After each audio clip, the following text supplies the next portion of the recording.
Let's go, B.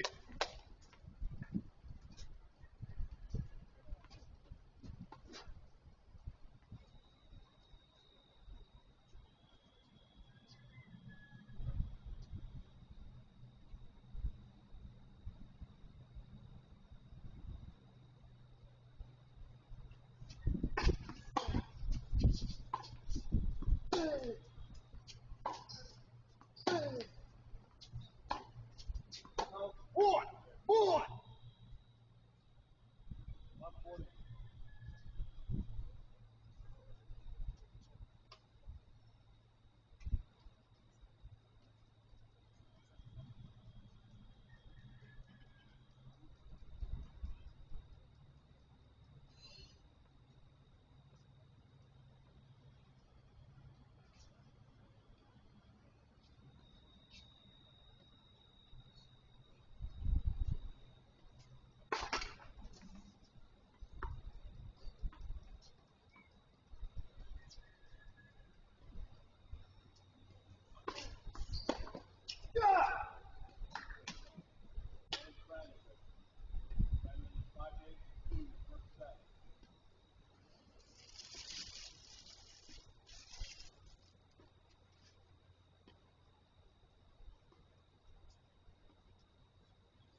Well, if you need to back up on the return and get a better hit, that's fine too.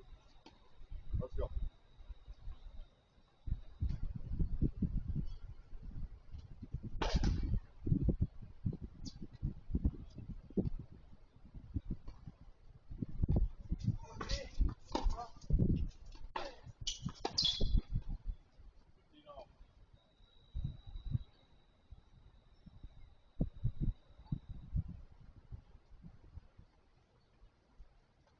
Right idea. Early prep. You've got a ball to hit. High split, early prep. Go get it. Come on.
One point here, 1 point.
Go after it. Come on, baby.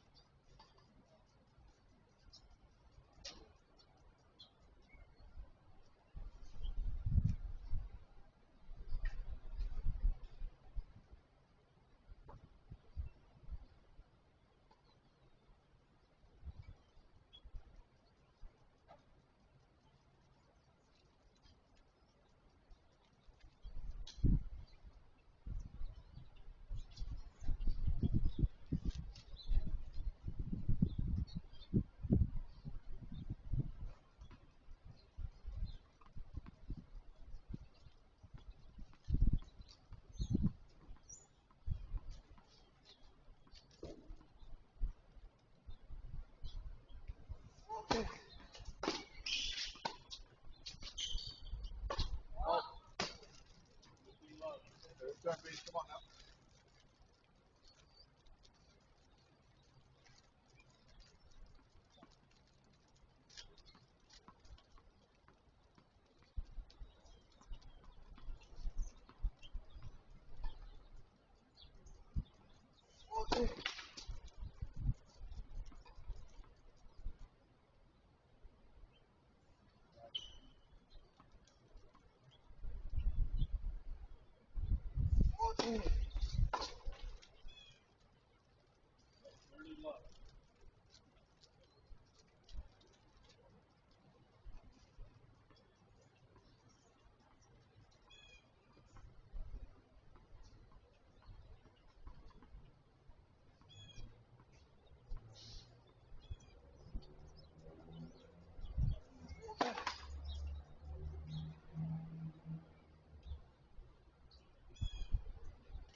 big.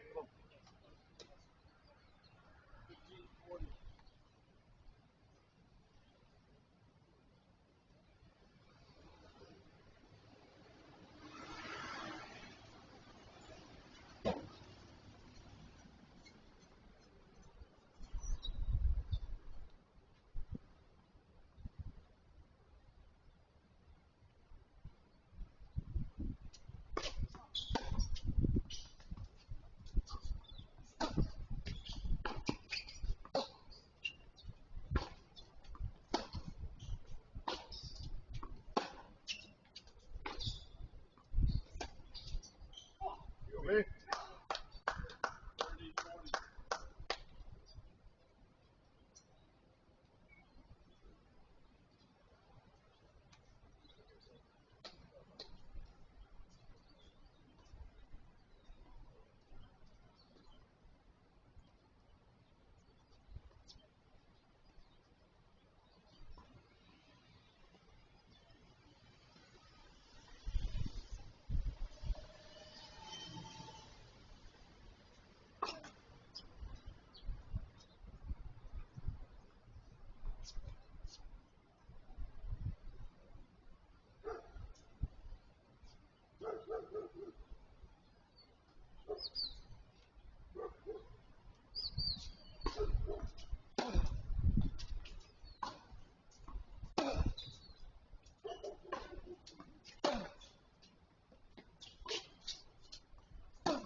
Come on, B.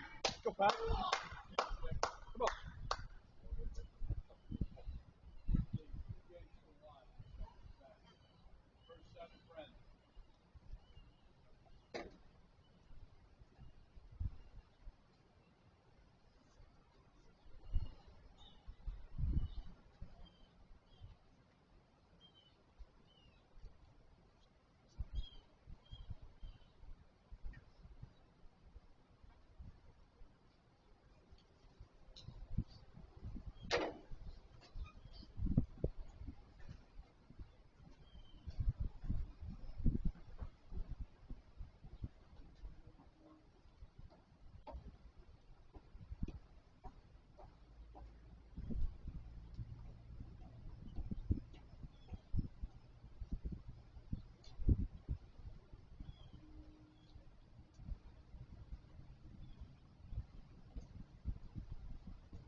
Yeah, come on, come on.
Yeah, let's go. Come on.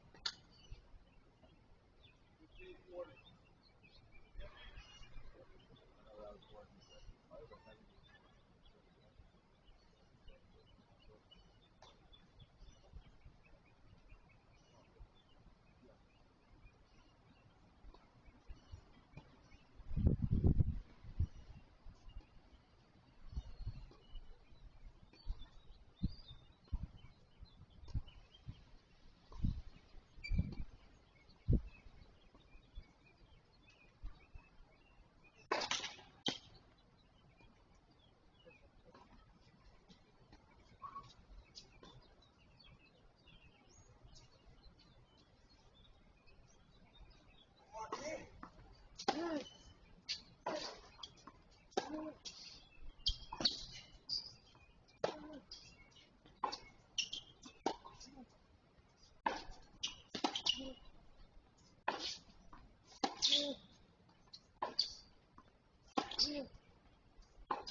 good job, good job, good job.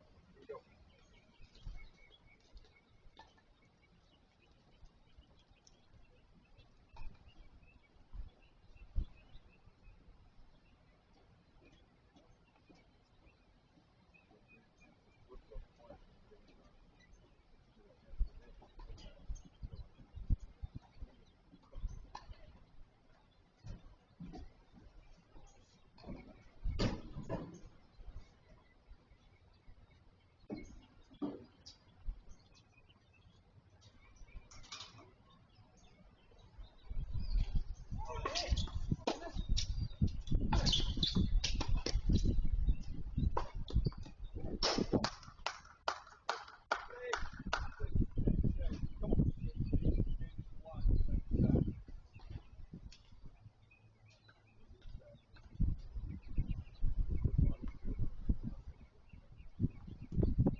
No, let's go!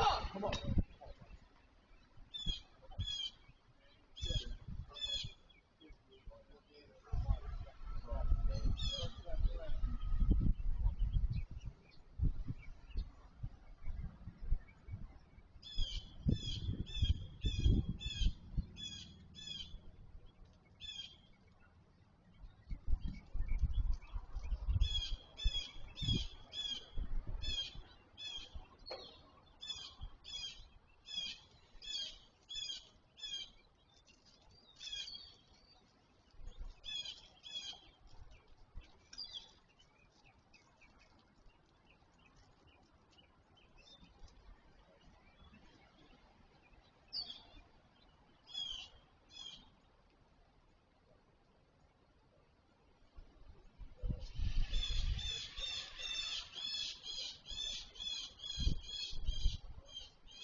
These are super tough teams. Let's go.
Here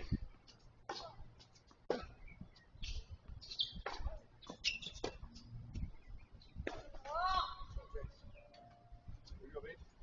Boom, boom, boom, boom. Come on. You win.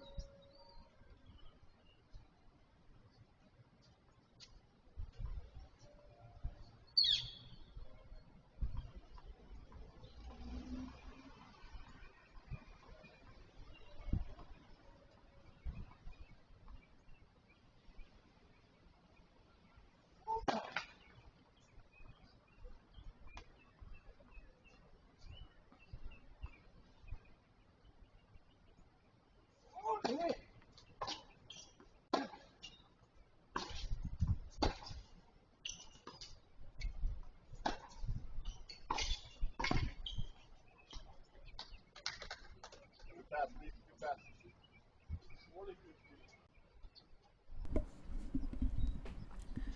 Good afternoon, everybody. Welcome in. Championship Sunday here at the 2024 ITA All-American Championships. You see a little media work being done here. Photos for Oliver Tarbett and Sebastian Gorsny, the two about to square off in the finals here. The match we had shown, may show a little bit more of it while these guys warm up, is the second of the two Consolation semifinals. First match earlier today, Thomas Paulsell of Georgia, Colton Smith of Arizona. Colton Smith winning in straight sets, moving into the finals in the consolation draw. Teammate Jay Friend right now playing Braden Schick of North Carolina State for that other final spot. A big match as the finalists in the consolation draw will qualify for the NCAA Singles Championships to be held later in November. If you've joined us this week, you've seen the graphic, but I'll show it again. Your path to the NCAA Singles and Doubles Championships, you have to win your way in this year. Very minor exception. I'll give a little caveat that for anybody that qualifies here and then also grabs a spot at regionals, there will be some process for which those spots will get filled. Other than that, you have to win your way in. 10 spots here into the singles championship from All-Americans. Those are your 8 quarterfinalists and your 2 consolation finalists, making that match between Friend and Schick right now a big one. The winner of that match will automatically qualify for the NCAA singles tournament. The loser will have to move on and try their hand at regionals. The 10 qualifiers here, 26 through regionals. That's the 13 regions, the 2 finalists from each region. Your 4 semifinalists at the ITA Conference Masters. That'd be a tough one even to get into. It's 1 singles player and 1 doubles team from each conference that are sent to that tournament. And then last but not least, if you didn't grab one of those 40 spots, the final 24 available in the 4 sectionals, that's 6 out of each sectional, your 4 semifinalists, and then a playoff between the 4 losers of the quarterfinals that did not make the semis. Those 4 will play for the 2 final spots. So 6 players from each section will qualify for the NCAA Singles Championship. The sectionals in November, and then the NCAA Singles and Doubles Championships held November 19th to 24th at Baylor University this year.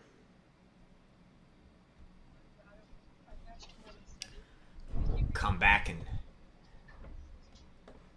take a look at what's going on court 1 right now. Looks like players yet to warm up. So in the meantime,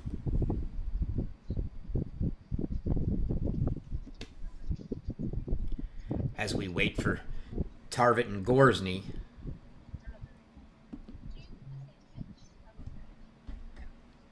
I think we'll bring the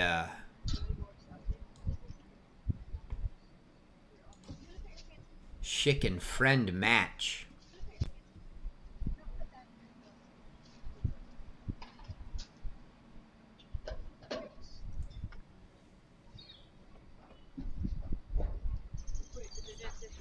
back up. Well, I attempted to bring the Schick and Friend match back up.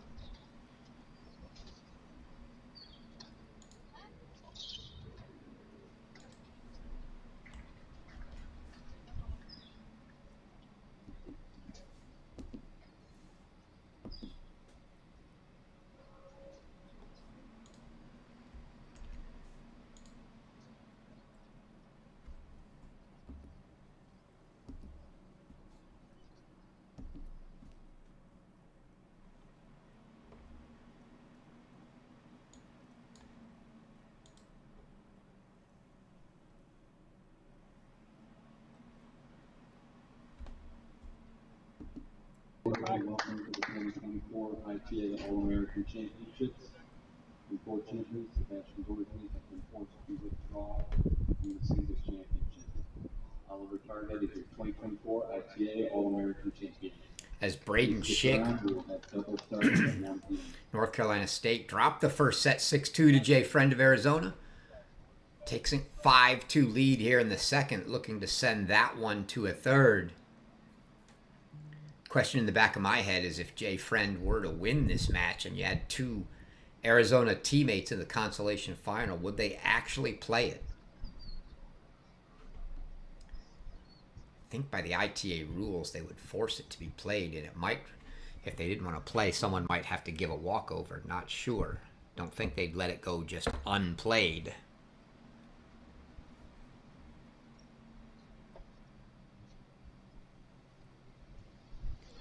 Well, big news, folks. The reason Sebastian Gorsny and Oliver Tarvet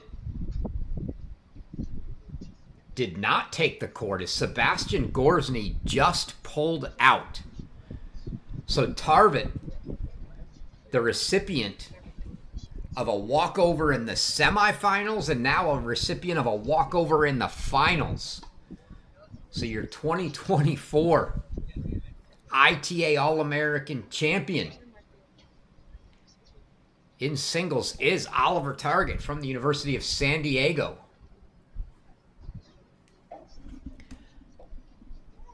Big news. That's astonishing. I saw Gorsny out warming up on court one. But we heard him talk in one of his post-match interviews this week with Alex Gruskin that he was nursing some injuries.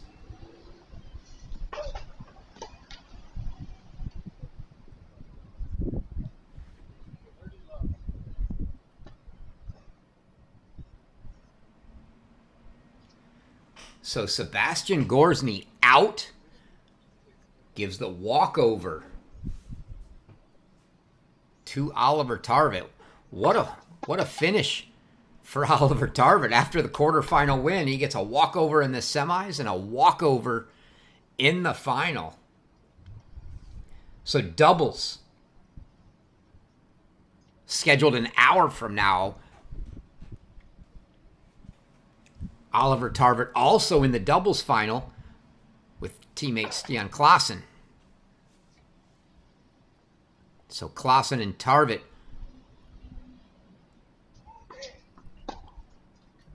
will get ready for the doubles final in an hour. That'll be a 1 p.m. Central-ish.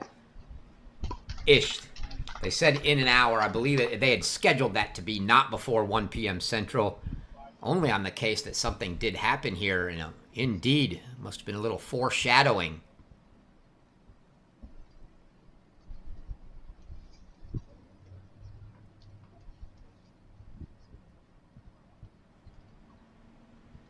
As Gorsny pulls, so that doubles final to be taking place in an hour. So we'll stick here with this consolation semifinal. Braden Schick and Jay Friend. If Schick can serve out here this second set.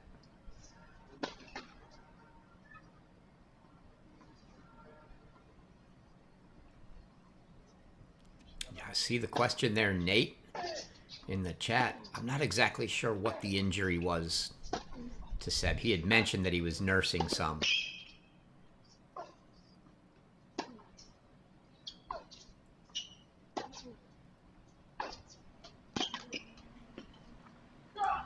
Big forehand from Friend there.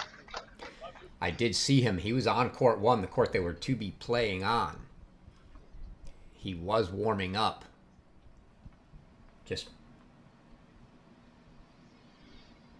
must not have felt comfortable enough to go.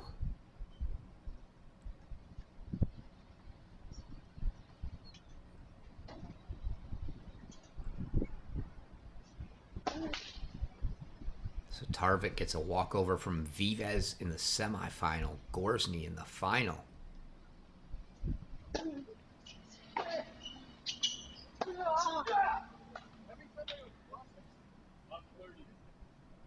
Jay Friend now Little pressure on the Braden Schick service game with Schick trying to serve the second set out.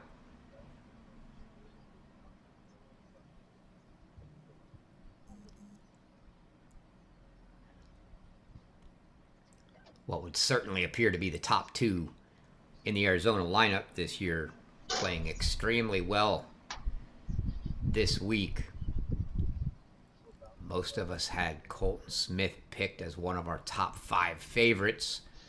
I know Alex Gruskin and I both had him in our top 3. And in speaking to an unnamed coach, wouldn't know if he'd want me to name him, earlier this week at the tournament, on day 1, he had told me, and it's a non-conference coach for Arizona from out of the conference. He said, my dark horse pick is Jay Friend.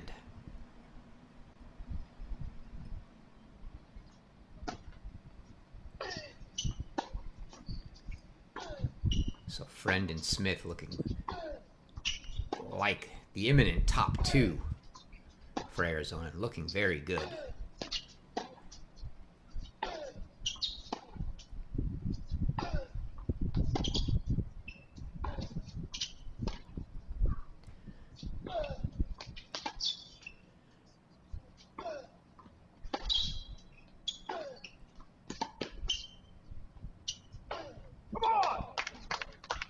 Big point for Braden Schick there. On the flip side,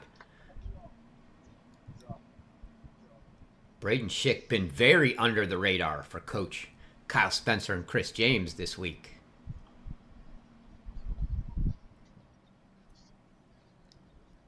Very, very big week for him.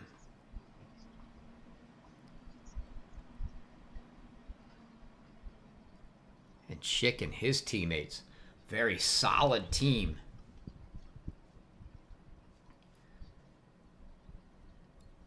That has a great opportunity to be a top 10 team this year, do the Wolfpack.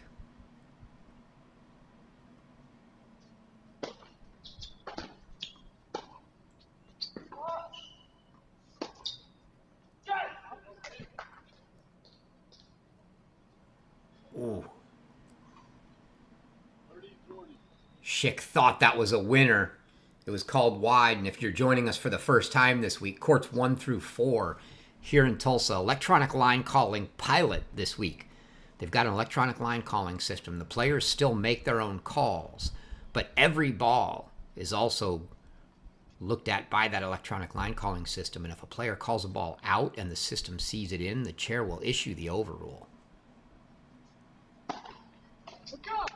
It's a big serve from Braden Schick to bring up a deciding point and a set point here for him.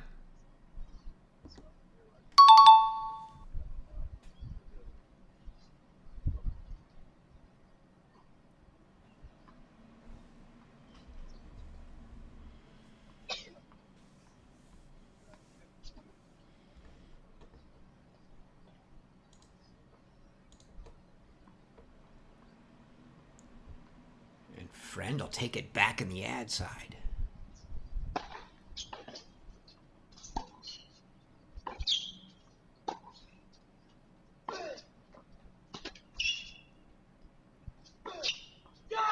And it's a winner from Jay Friend, and he lets you hear on the deciding point, so he gets the break to get this one back on serve. Still a little bit of scoreboard pressure. He's going to have to hold to stay in the set, but he managed to break and get it back on serve here at 4-5 in the second.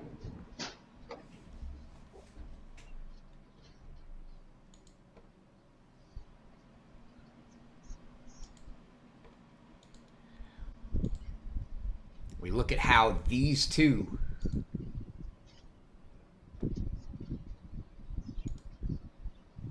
managed to get here. It's been a long road through the consolation draw.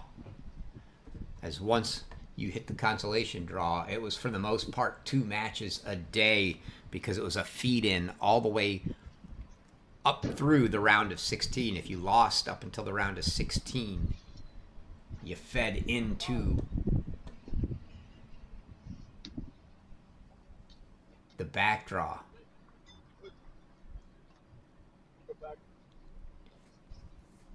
Jay Friend getting wins. His last couple over Shinsuke Mitsui of Tennessee and Daniel Sancho Arbizu from Denver. A great tournament for Arbizu. Another under the radar for a lot of folks, but a Denver team that was undefeated for so long last year with Arbizu at the top spot. And Schick's last couple wins over a couple guys that had some very good tournaments themselves. Theo Dean of Cal, who knocked off Ozan Barish in the day one in the main draw. And then Jonah Braswell, Texas. Both of those wins yesterday. It was 2 matches yesterday for both of these guys.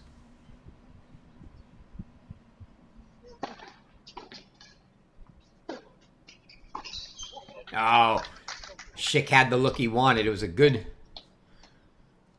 serve. And the +1 not quite as good as Friend would have liked it to be.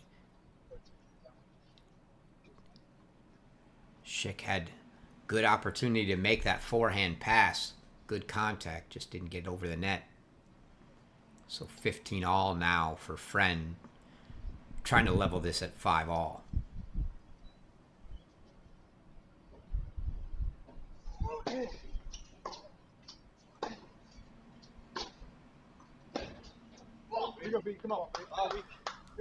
Another unforced error from Jay Friend. You can hear some voices in the background encouraging Braden Schick. I would say that sounds like Kyle Spencer. I'm not sure.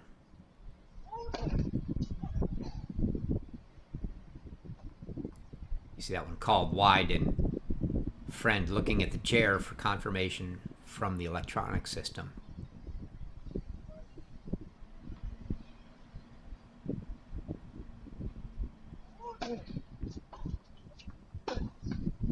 Oh, and another unforced error from Jay Friend, and that's going to bring up 3 set points now. So set points number 2, 3, and 4, if needed, for Braden Schick. Not only are they break points,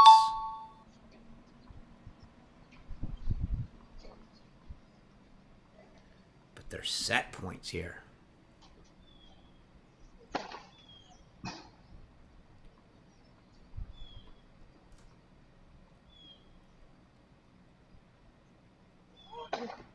Oh, Jay Friend completely hits the ball halfway into the service box in the ad court, and he double faults that set.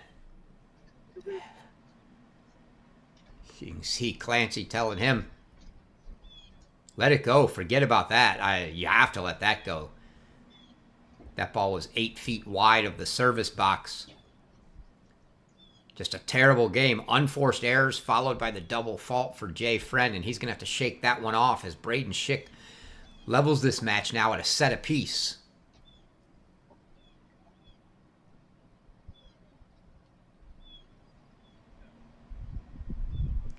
They'll get new balls. Again, for those tuning in late, expecting to see the men's singles championship, Sebastian Gorsny, unable to go, gives a walkover to Oliver Tarvett. So Oliver Tarvett, University of San Diego, is your 2024 ITA All-American champion in singles. And he and teammate Stian Klaassen getting themselves ready here in about 40 to 45 minutes for the doubles final. Tarvett in singles and doubles.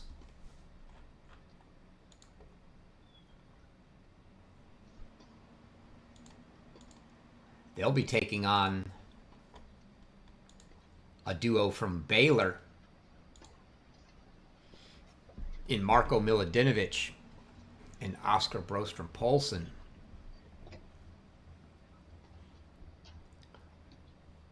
Poulsen, a second-year player at Baylor after transferring from Middle Tennessee. Baylor had the opportunity to make it an all-Baylor doubles final as Milutinovic and Poulsen knock off Zheng and Hashimoto 7-5, 7-5 in the semis, and their teammates Zambor Velch and Devin Badenhorst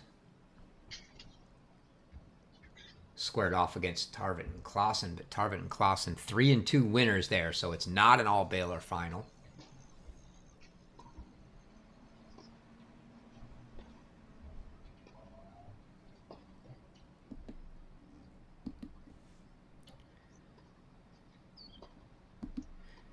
But if we go back to that graphic, we'll talk more about the doubles when it comes time here as we're waiting for that. But you see 4 doubles qualifiers here, so the 4 semifinalists all qualified for the NCAA doubles championships. Notable there, 2 Baylor teams of the 4 with the NCAA championships taking place at Baylor. So nice home court advantage for Veltz and Badenhorst, even though they lost in the semis, and Milutinovic and Poulsen, who will appear in about 45 minutes here against Tarvin and Clausen.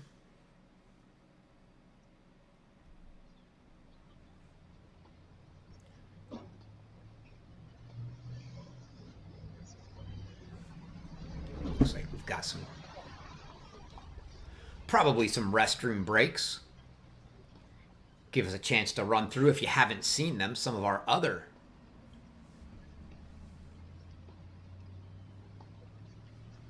men's rankings coming into the year.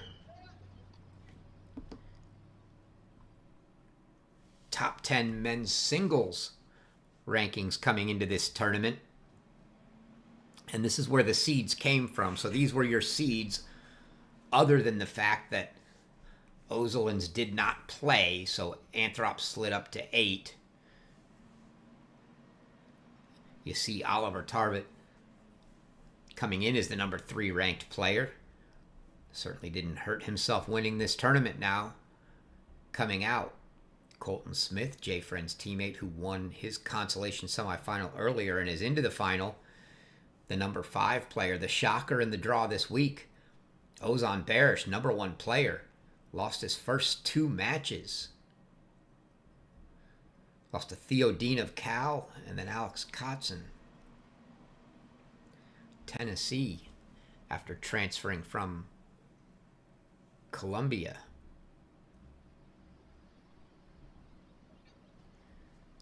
And it looks like both players are back. And Braden Schick getting set to start us off. He'll serve first here in the third.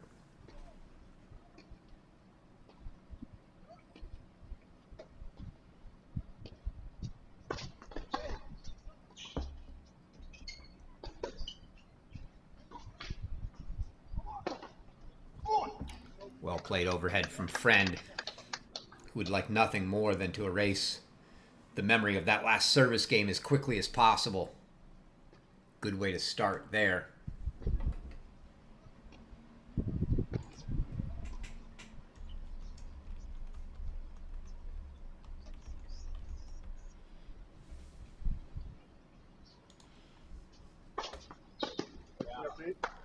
Good serve.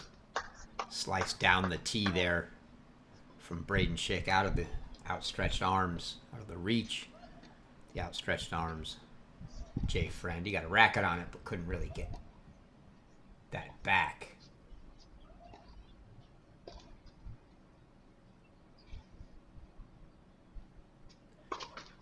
Schick, a senior this year for the Wolfpack. Team coming back with some good experienced fellow seniors in Fons von Sambeek and Lucas DeHaley.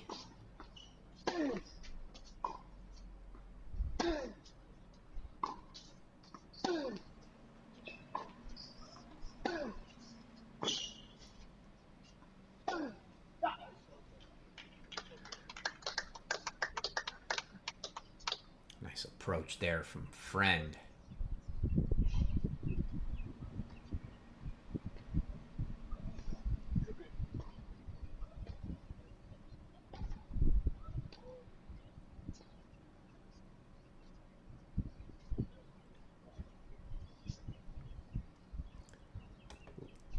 A lot of returners for that Wolfpack team. Fared very well last year. A team looking to make a jump. Just deep, and you see Friend looking at the chair again for that confirmation that the electronic line calling system agreed that it was deep.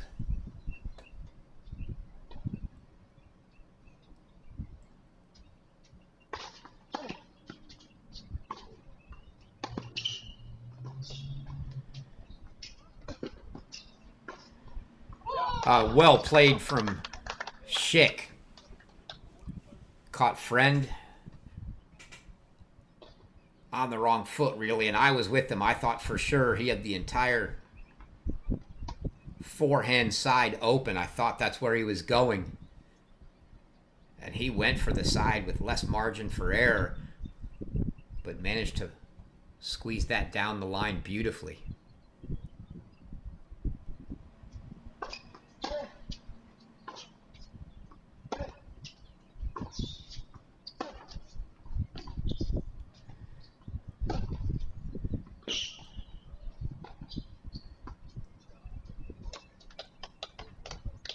Good aggression from Friend there. He was in control of that point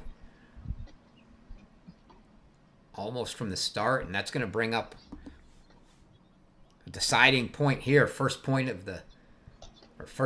of the third set, excuse me. Both of these players have come up with some good flat wide serves here. Let's see if that's where Schick goes.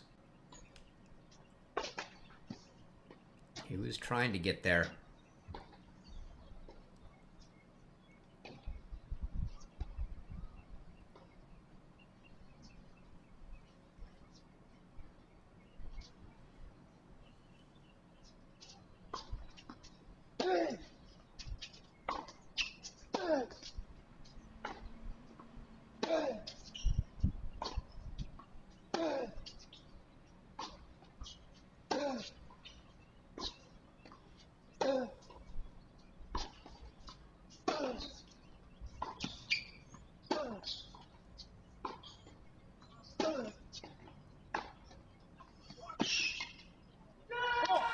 Good inside-in forehand there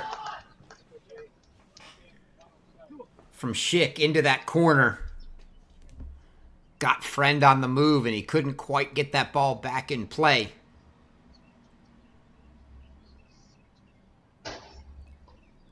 So a deciding point hold for Braden Schick. First game of the third set.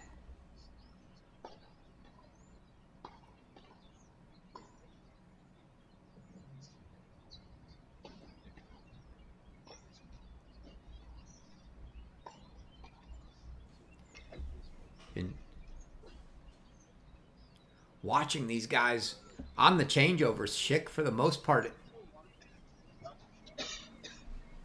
on his own. You see Clancy out there with Jay Friend. Thought I heard Kyle Spencer in the audio. And there you see, I think that's Chris James. Not sure, actually.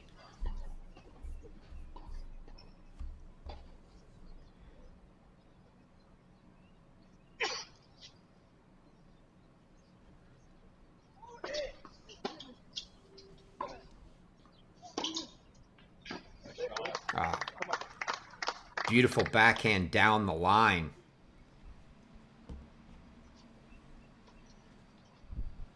From Braden Schick.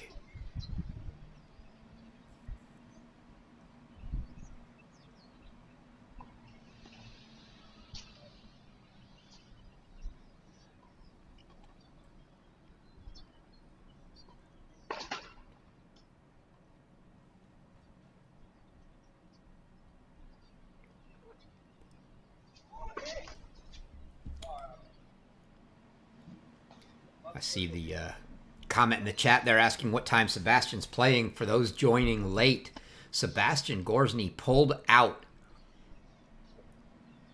Oliver Tarvett, your 2024 ITA All-American Singles Champion. Gorsny pulls out, gives him a walkover. Gorsny was out warming up right up until match time. He was going through his warm-ups with his team. And then when it came time to play, just said he couldn't go.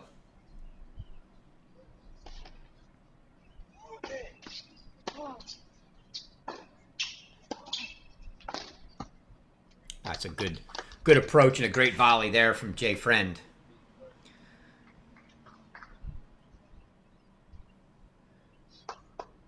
Certainly not wanting to give Braden Schick the early third set break.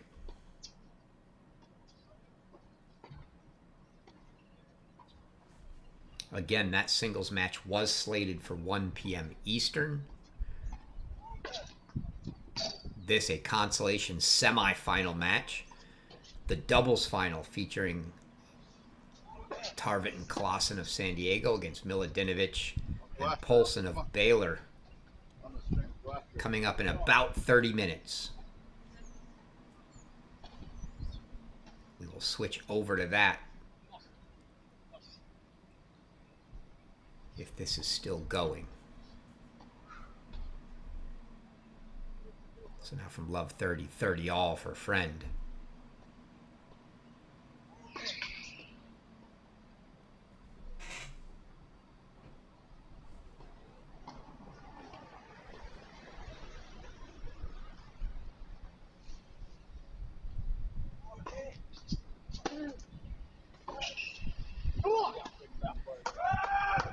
You see the frustration there from Friend. He got back to 30 all, and then just an unforced error, sending the backhand about a foot long.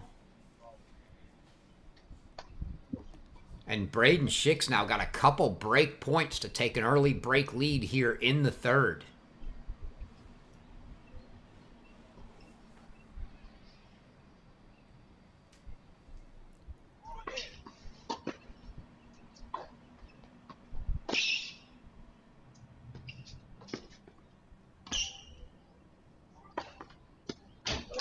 Well played from Friend. He didn't really put that second to last ball away, and he gave Schick opportunity and time to make a choice on what kind of ball to hit. Schick eventually goes for the backhand lob. Friend anticipated a couple steps back and hits the overhead winner. So now it's a deciding point.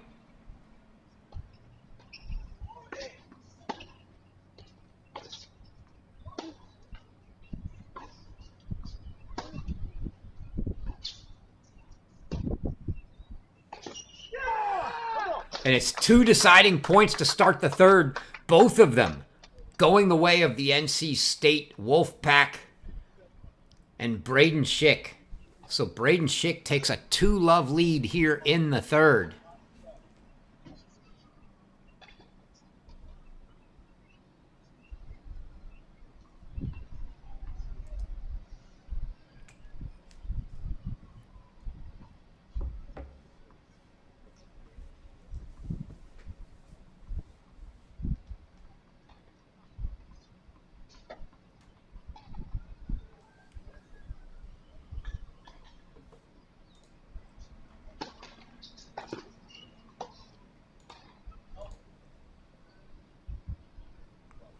See Schick looking at the chair, something we'll probably see a lot of here and in the doubles. Again, electronic line calling, courts 1 through 4 in Tulsa, the pilot this week.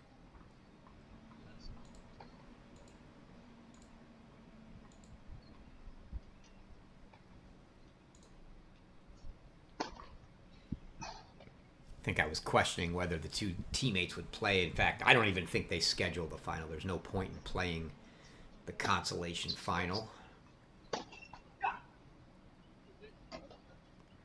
No trophy, or what would you say, for that. So I think the two semifinals are it. What it is just the opportunity for these players to qualify for the NCAA singles tournament.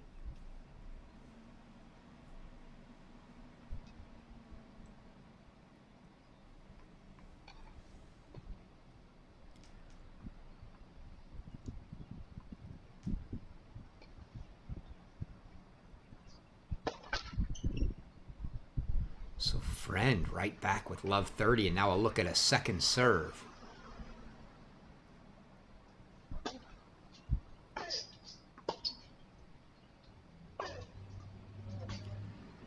Sprayed that one wide. Went for it. Got that forehand up around shoulder high.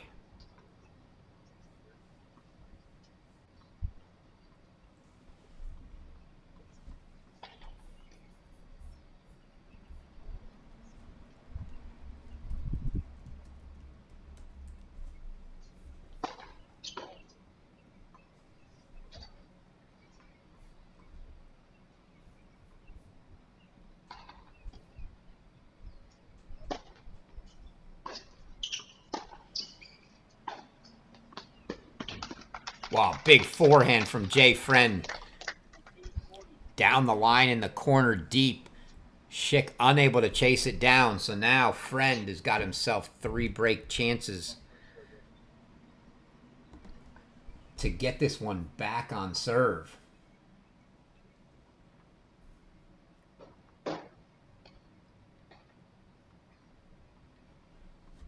Smith and Friend were the 1-2 last year for this Arizona team.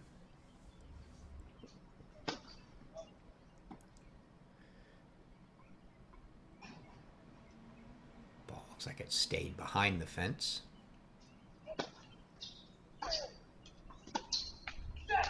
And there's a miss from Schick, and he gives the break right back.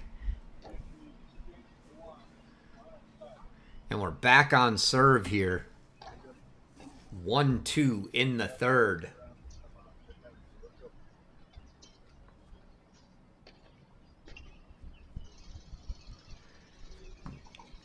Looking forward. We talked a little bit about the players coming back for NC State. Arizona and Jay Friend's team. Colton Smith and Jay Friend both back. They were the 1-2 last year. Smith 14-6 at the 1 spot. Friend 12-6 at the 2 spot.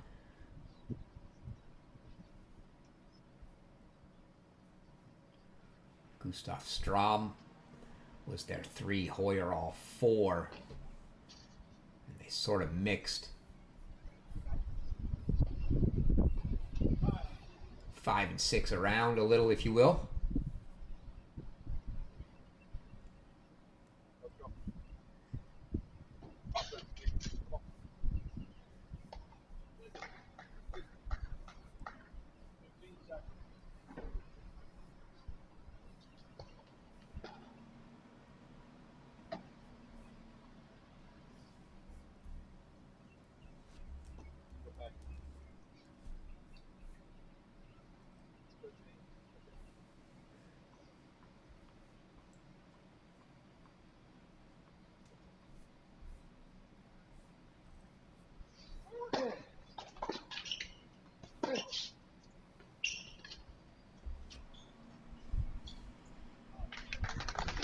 Nice little touch there from Friend. Going to be a little different look for Arizona this year. They've been a team with a lot of veterans for the last several years. And the departure now of guys like Nick Lagayev, Gustav Strom, Herman Hoyerall.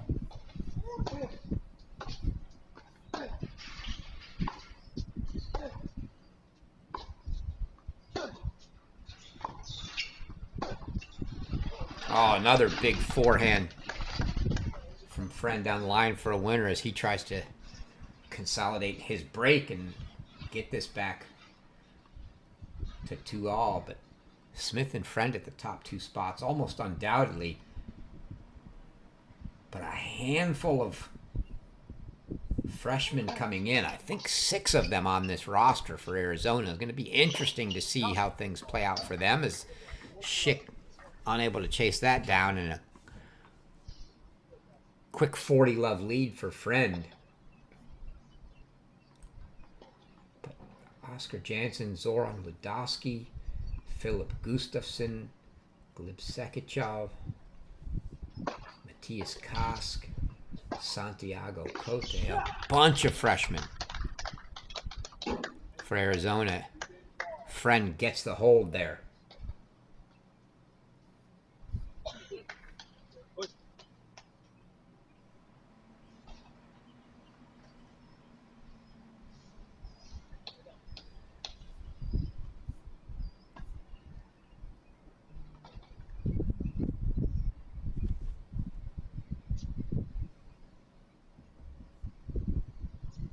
It will certainly be a team to keep your eye on.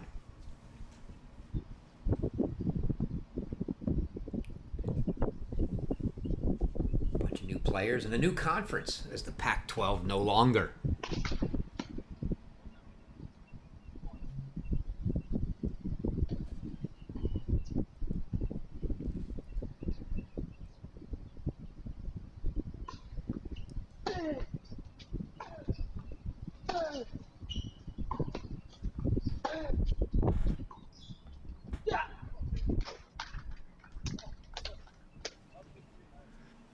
Now, seems like a little momentum swing after Schick grabbed the early 2-love lead.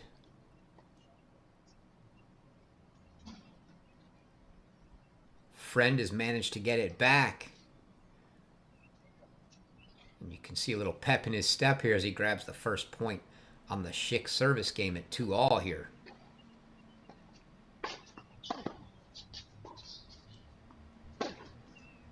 And that forehand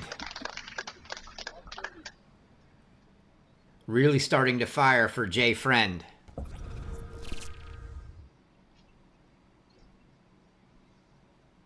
see a little step right into the baseline, and you're going to give him that forehand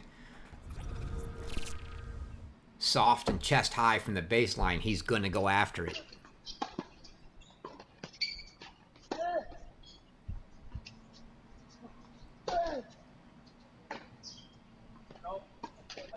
Schick wide again, and now proverbial wheels falling off a little bit here for Braden Schick. Quick start. And now he's got 4 break points against him and an opportunity for Jay Friend to go up a break.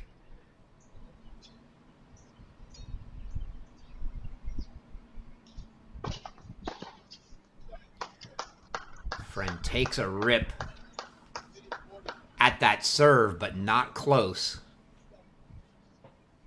So the first break point fought off by Braden Schick. 3 more to come if needed for Jay Friend.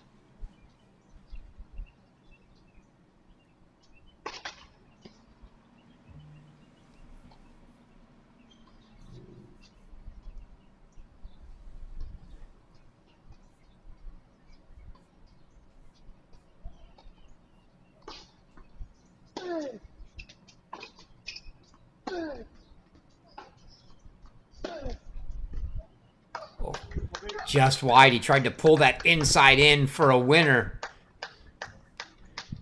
Don't think it had quite the shape he was looking for, though.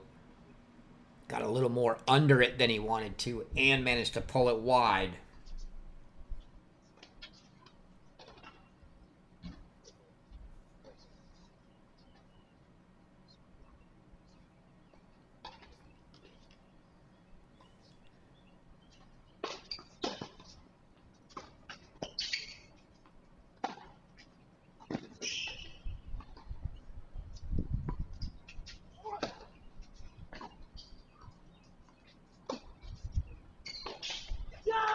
An unkind net, but the Schick was able to get back what felt like neutral in the point.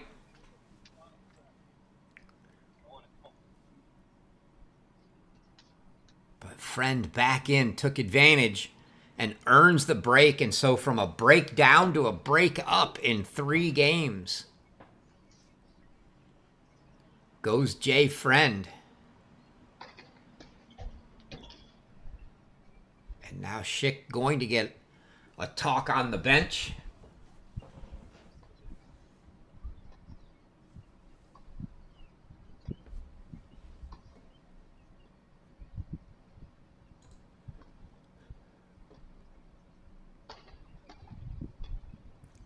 Keeping our eyes over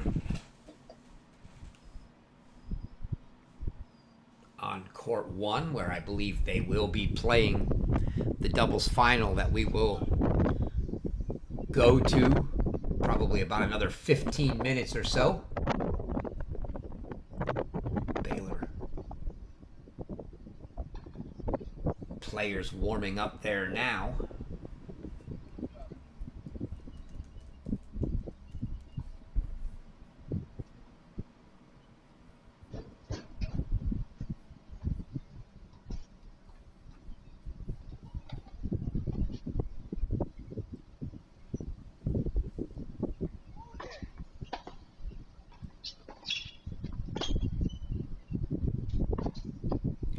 Just not where Schick wants to put the ball.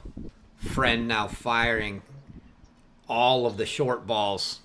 Grabs the first point here in the 3-2 game for 15 love.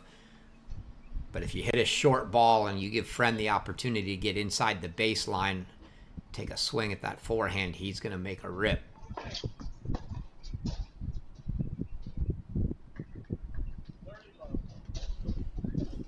Schick seems to have lost all of the answers here.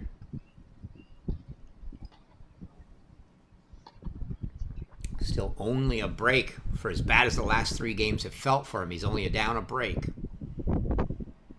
Plenty of time to turn it around.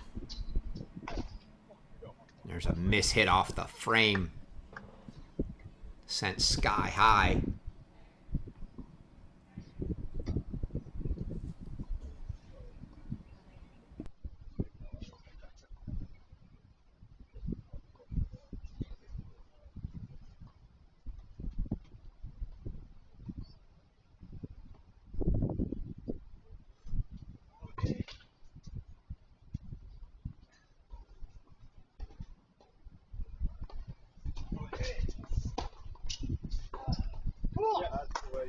And that was good depth on the return from Braden Schick there. Didn't give Friend any opportunity to A, hit a forehand, or B, move forward on it. So 30 all now, and that's what Schick's got to do, is he's got to get that depth. Too good from Jay Friend. Good serve, and you saw the short return again from Schick, and you give Friend that opportunity on the short ball. May not hit it every time, but he's certainly going to go after it. So a couple game points here now for Jay Friend to consolidate that second break and go up 4-2.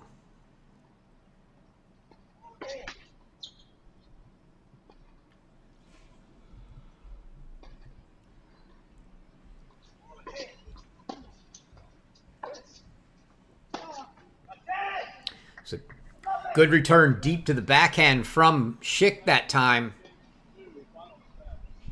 But an unforced error on the next ball. Forehand into the net. And Friend holds for 4-2.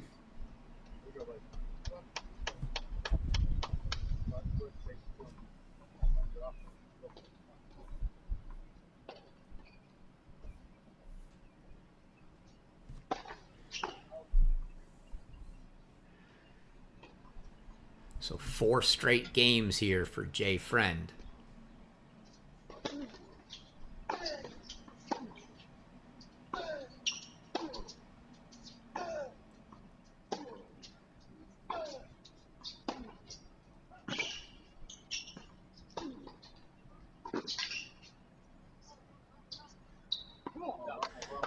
Much better play from Schick there. Got away with a couple balls inside the service line just because the pace on them, kept friend back, and then he hit a couple deep balls near the baseline and able to dictate from there.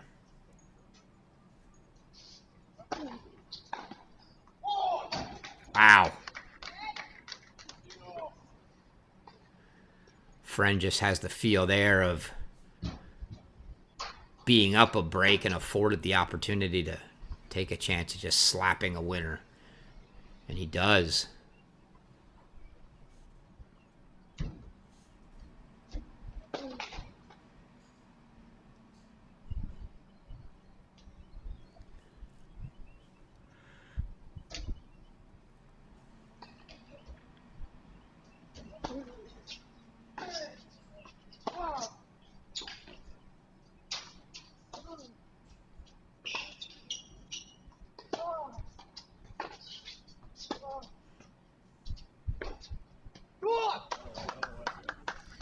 Good play from Schick. Deep or good angles and staying away from feeding short balls to the friend forehand. You saw him trying to serve to the backhand, but on the second serve, friend able to run around it.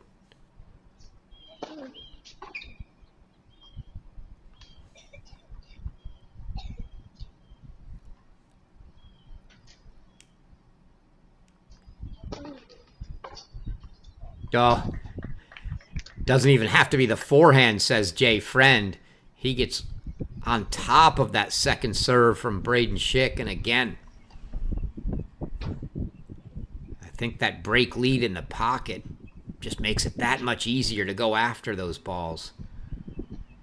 Now 30 all.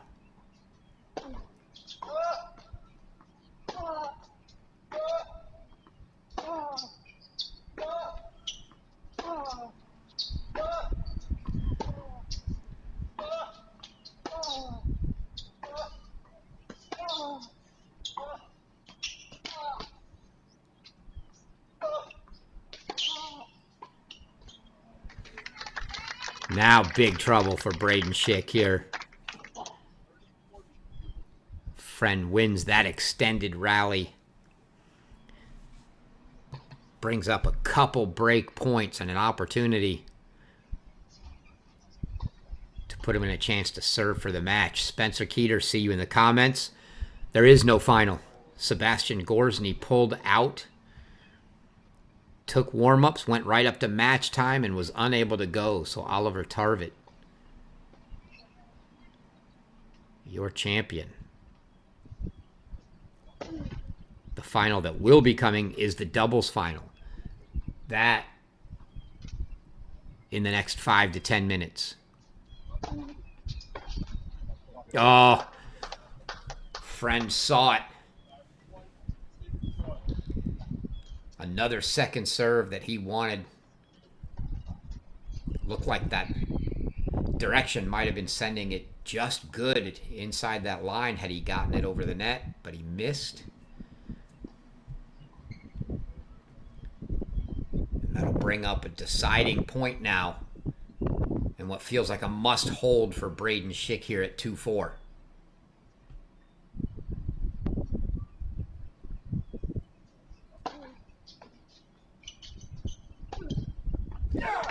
Serve +1 works well for Schick, and he managed to fight off a couple break points and avoid giving friend the opportunity to serve for the match, at least for now. Still a break lead for Jay Friend, 4-3.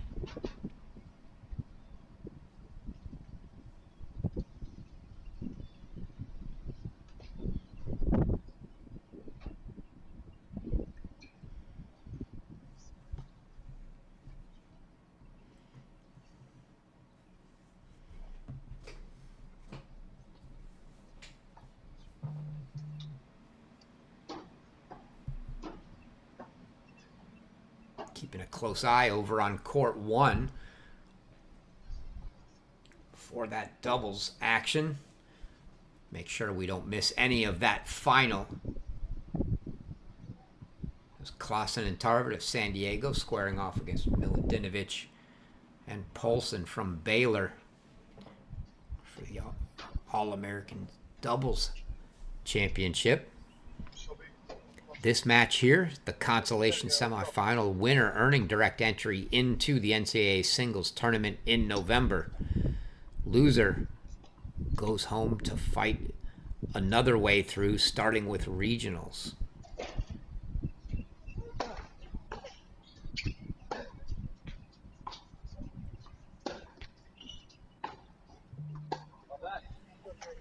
Unforced error off the backhand from Schick deep.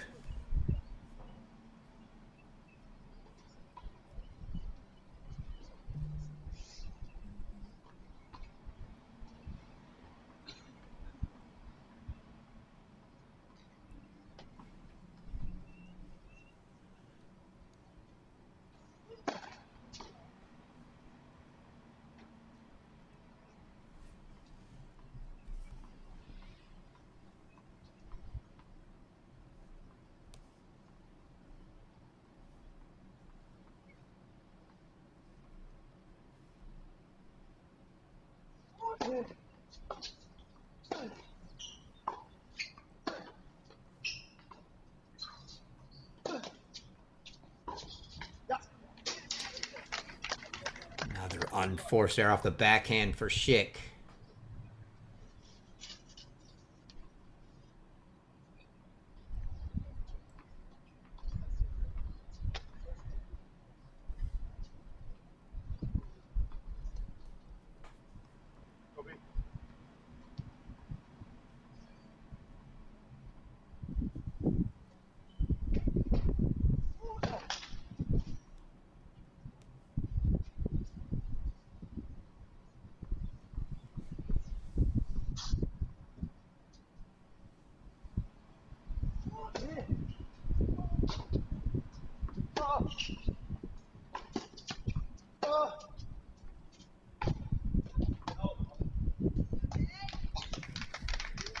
So 3 unforced errors for Schick here.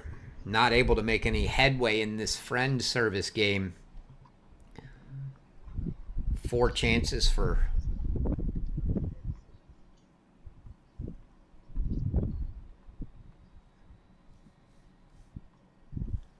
friend to take a 5-3 lead here.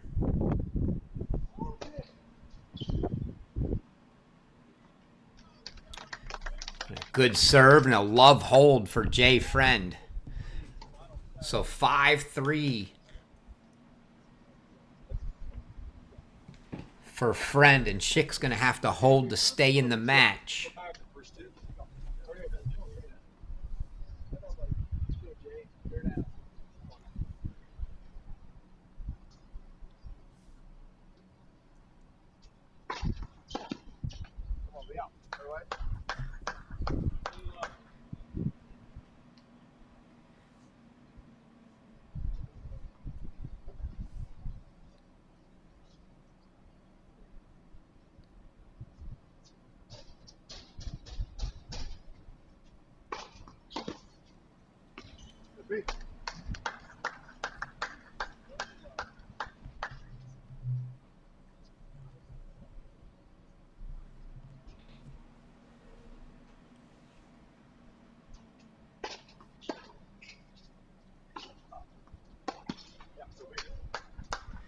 Schick running through this service game very easily. You got to wonder if Friend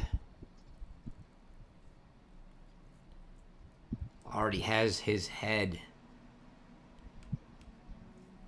in his next service game to serve for the match.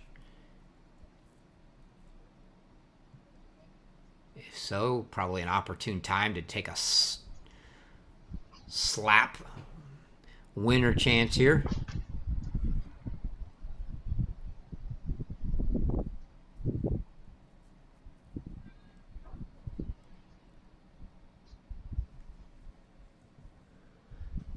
Again, for those of you tuning in late, Oliver Tarvin, your singles champion after Sebastian Gorsny withdrew.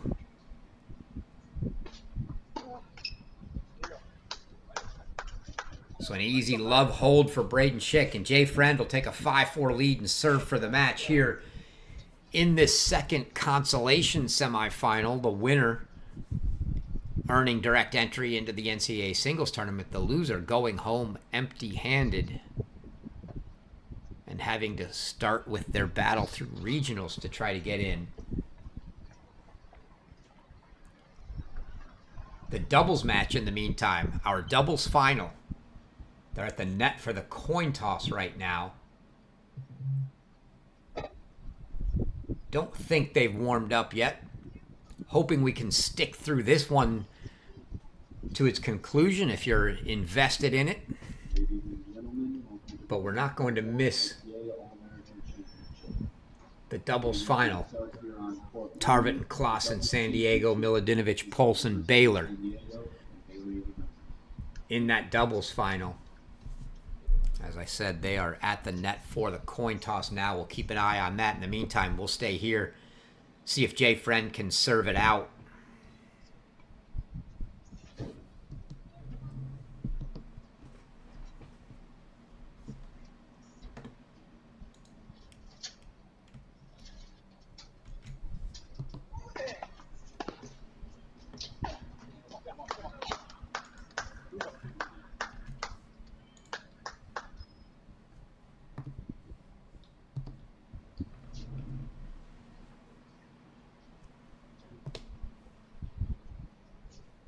Schick grabs the first point on a must-break game for him.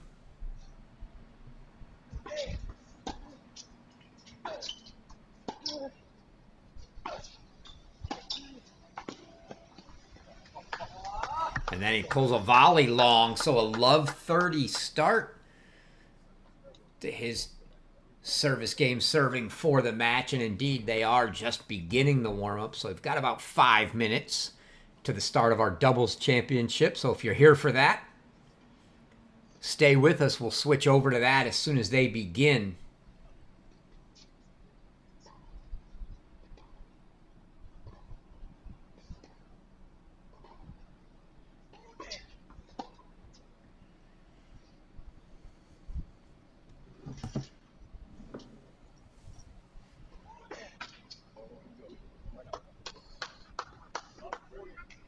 And after that big run from Jay Friend from 2-love down to be up 5-4 serving for the match, his wheels are falling off, and it's love 40. 4 break chances here for Schick to get this one back squared at 5-all.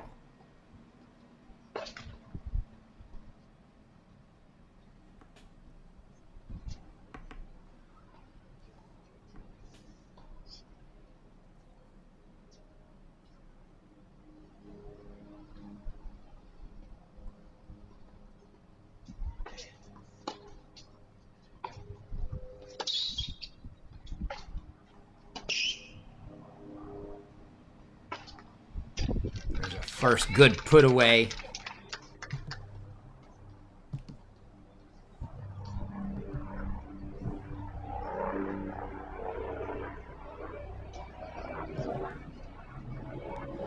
So 15-40 now.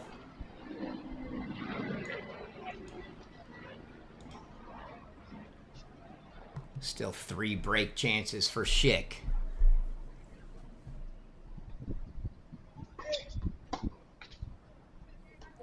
Another one fought off. 30-40, down to 2 chances for Schick. Friend inching closer.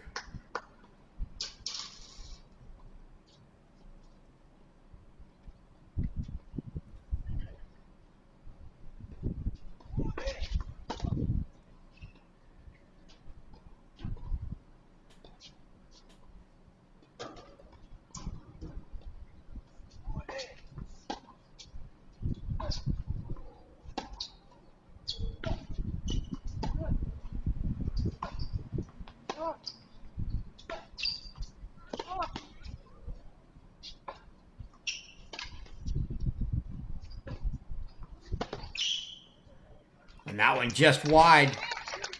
And that's going to bring up a deciding point, match point.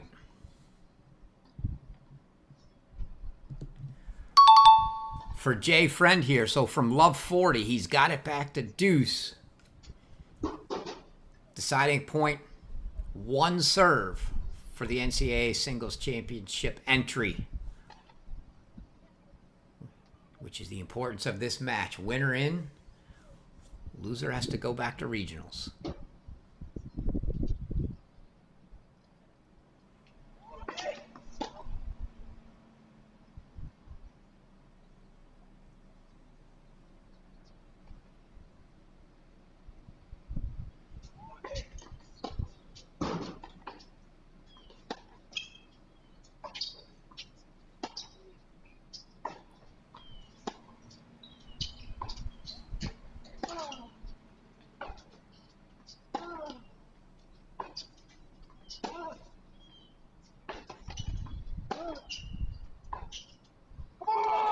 And it's a break for Braden Schick.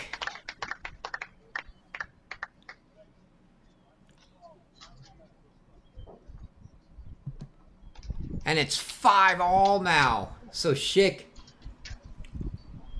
desperately close to losing that love 40 advantage he had, gets to deuce, manages to break on the deciding point.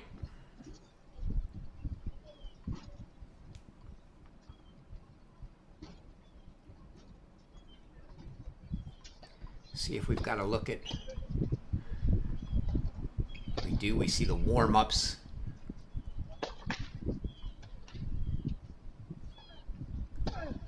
Concluding on court one as we prep for our doubles final.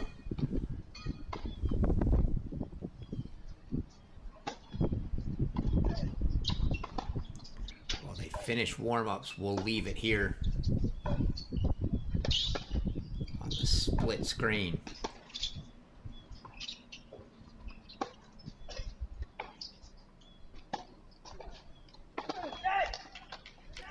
We'll go full screen to that doubles final when they start, but if we get to any match points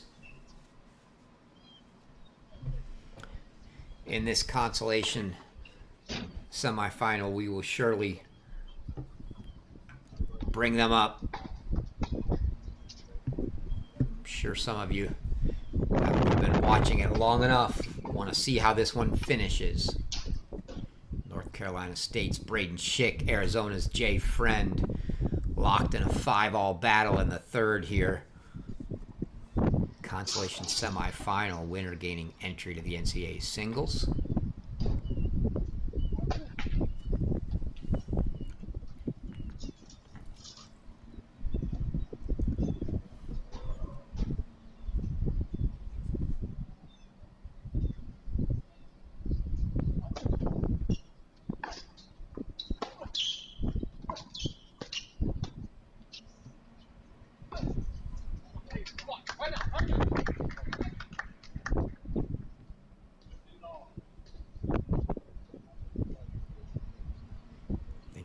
Just missed wide for 15-all.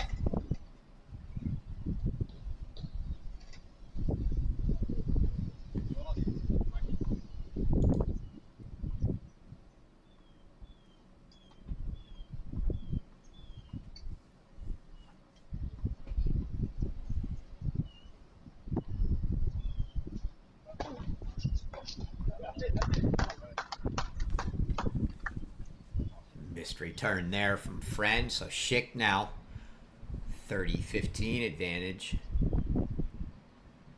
Roller coaster third set. Schick jumped out quickly to love. Friend took the next 4 games for a 4-2 lead.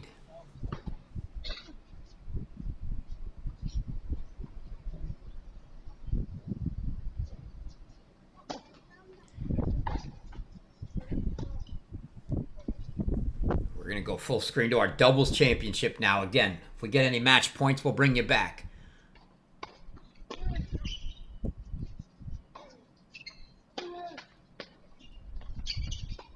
Yeah. A tricky ball off the tape from Polson there.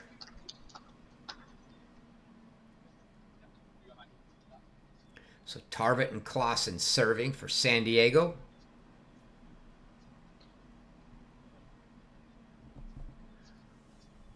Polson and Miladinovich on the near side for Baylor. Your championship match.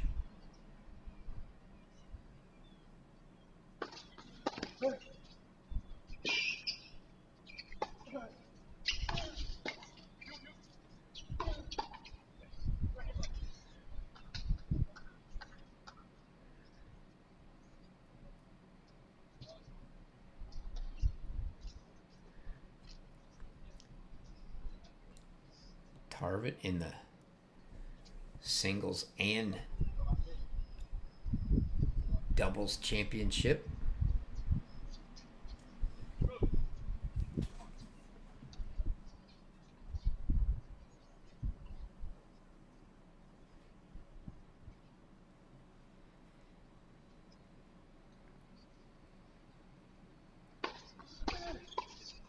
Easy put away there for the Toreros, and it's 40-love.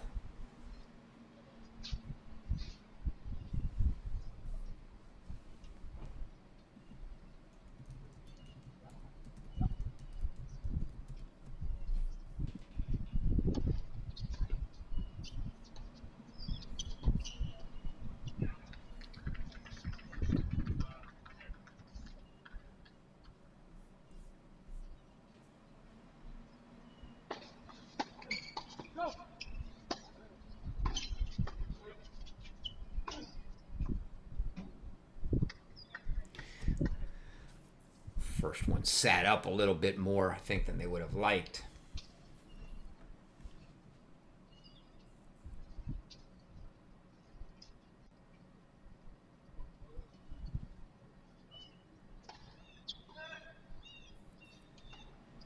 Missed that. I thought they called it out.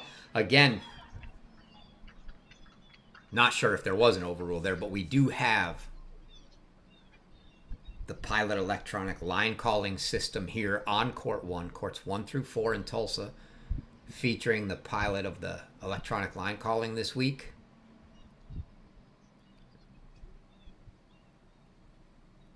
Players still making their own calls, but if the electronic system disagrees and thinks a ball that was called out was in, the chair will see that and can make that overrule.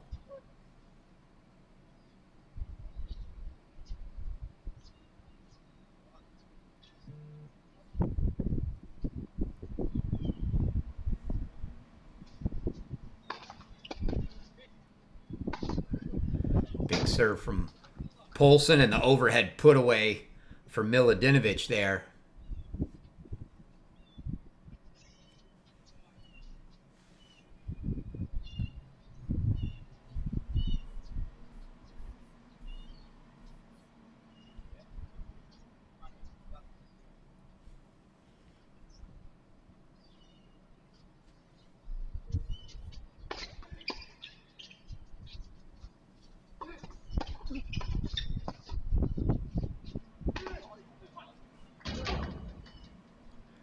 Couple overheads. First 2 points for Baylor. One for Miladinovich. One for Polson.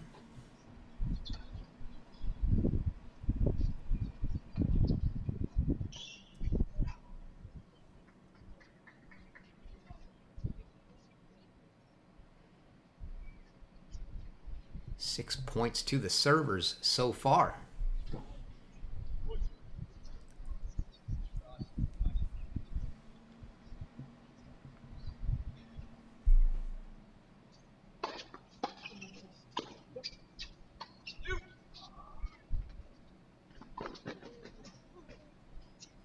Got to look at the wheels from Miladinovich there.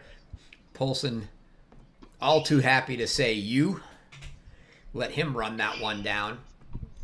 Got a racket on it, but not enough of one to send it back in play. So the first point of the match to the returning side goes the way of the Toreros here, and it's 30-15 for Baylor and Polson. Gonna go I formation.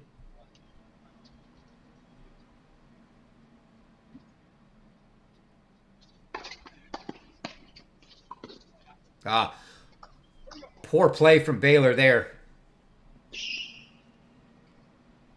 was a good serve from Polson, but that was on Polson. If you're going to play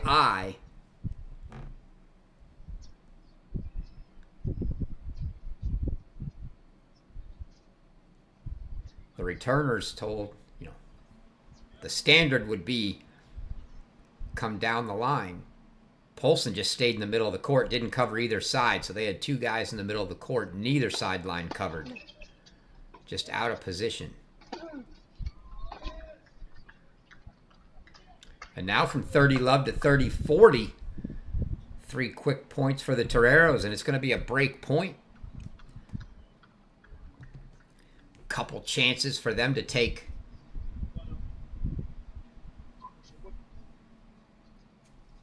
the early lead.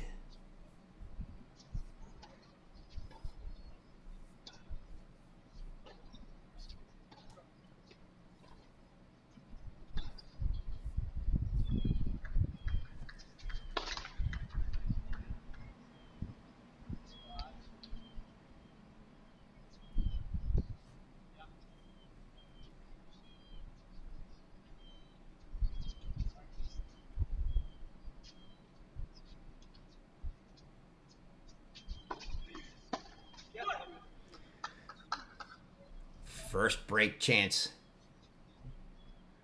by the wayside.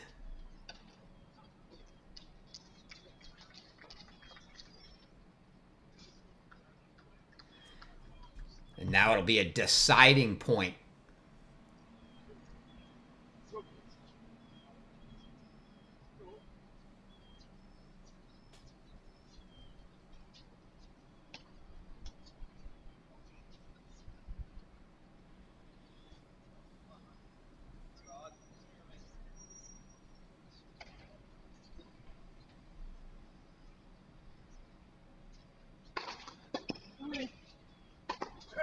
Another good serve down the middle from Polson gives Miladinovich another overhead put away. And the Bears hold for 1-all.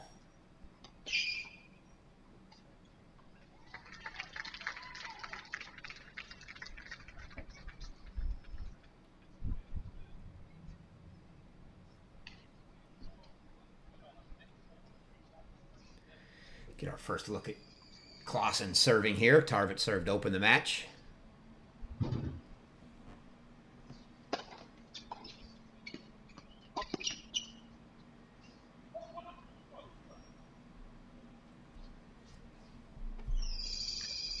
You saw on that deciding point, Tarvit, as you might expect, was taking that return.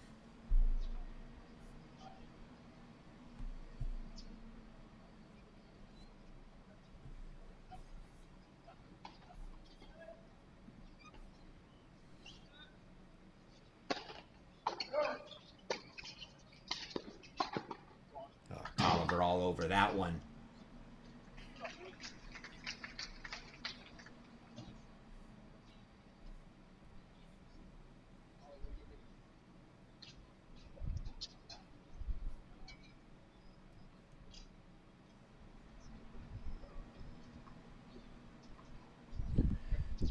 Tarvit and Clausen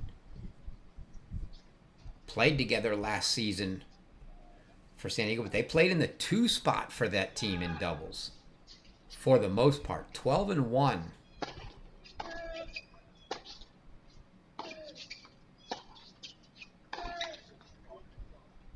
Missed there from Polson. 12-1 were Tarvit and Clausen in the 2 spot. They got 2 looks at 1 where they won both their matches, but primarily the number 2 team behind Sasha Sharma and Eero Vasa.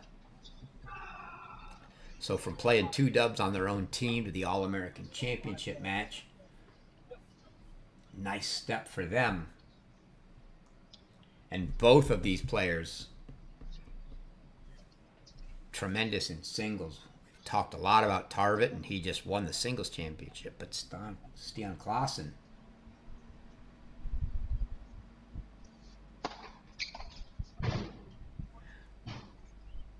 primarily the 5 spot for the Toreros last year, but he got looks at 4, 5, and 6. 19-0 in dual matches was Clausen. Can't do any better than undefeated. 22-3 overall in the year he was. 19-0 in dual matches. And then 12-1 at the two-spot in dubs with Tarvik. That's a guy that's just not used to losing. And he gets the hold. Does Clausen, and the Toreros take a 2-1 lead here in the first. Both of these teams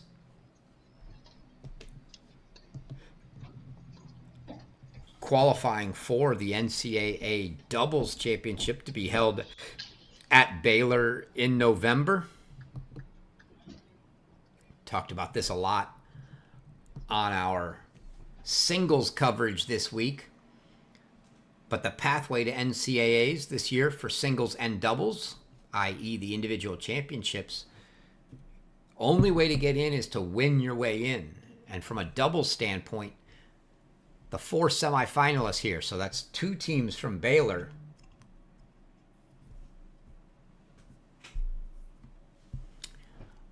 along with this team here,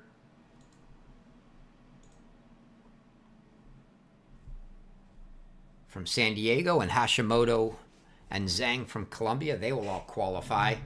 If you don't make it here, you got to win your region. Those 13 regional winners will qualify. 2 finalists and a semifinal playoff. The 2 losers out of the semifinals at Conference Masters make it. And then in sectionals, there's 4 sections. 3 each there, so you're 2 finalists and a playoff.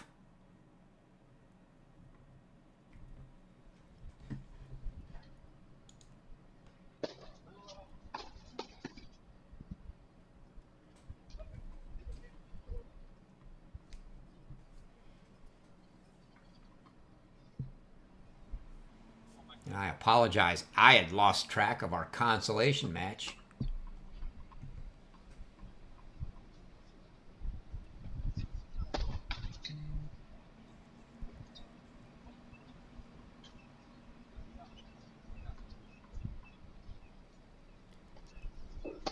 We'll go split screen just momentarily in that consolation semifinal. Good ball from Miladinovich down the line there. But it's a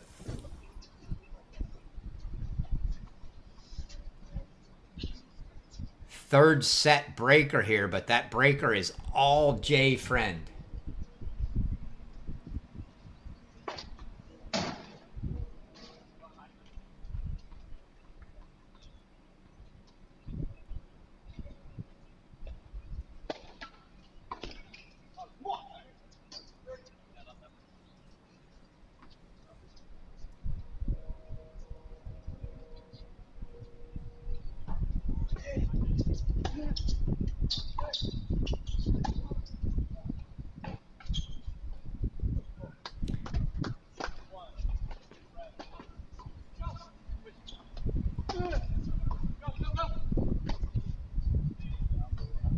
Miladinovich looked like he had a shot to go down the line there. Went cross court, pulled it wide.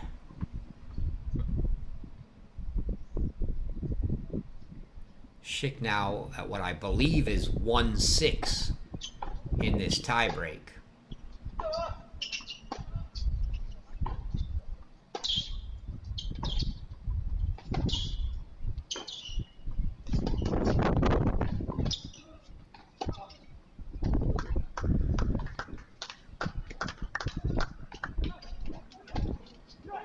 Wow, Miladinovich cross court that time, lands it.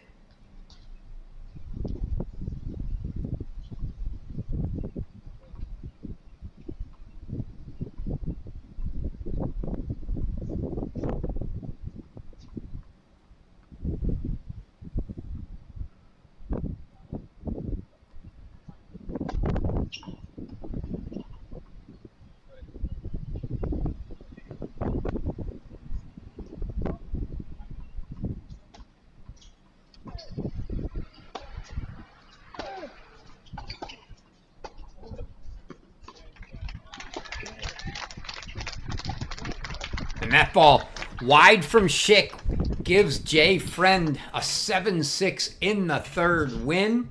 So Jay Friend and teammate Colton Smith are the two consolation finalists. So the two Arizona Wildcats earn their entry into the NCAA singles tournament via the back draw. And now a deciding point here for Miladinovich, serving for Baylor.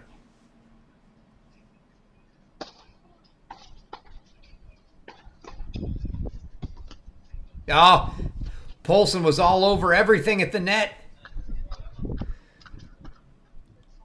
But he put the last one into the tape. So you see Coach Vandermeer there for Baylor. Going over to the guy. So they trade breaks there. And we're back on serve 2-all.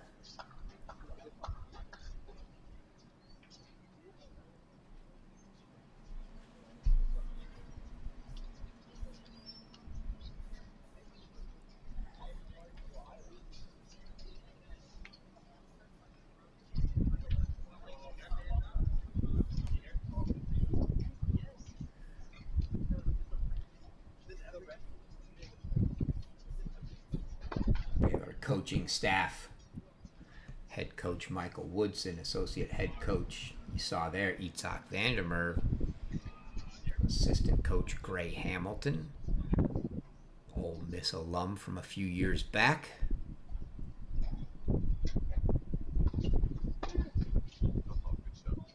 Oh, ball off the tape from Polson on the return. Over Clausen at the net. Target unable to get to it.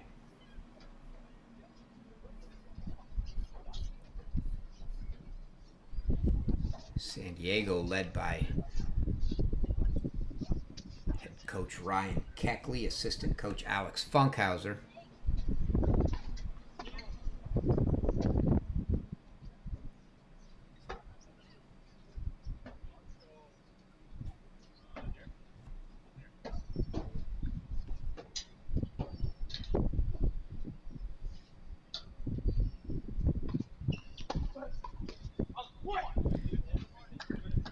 Polson, I want to say wisely lets that one go, but I'm not sure he really had an opportunity to put a good racket on it. So as much as he'd want to believe it was choice, I think discretion of being unable to make solid contact, he lets it go and it does sail deep. So Baylor now love 30.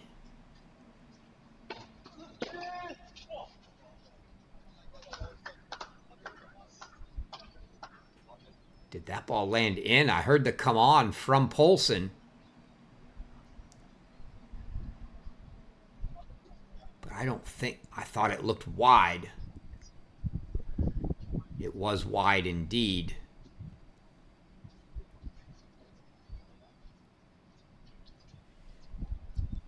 Tarvit here will serve at 15:30.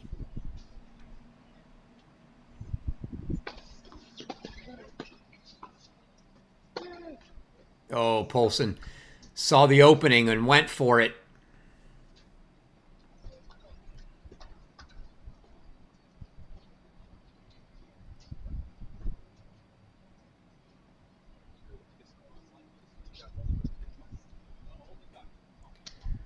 So from love 30 all, indeed. I thought that scoreboard was wrong. I didn't remember seeing a break of the Toreros. They do get that fixed. I thought they had held that second. So it is 3-1 San Diego, up a break.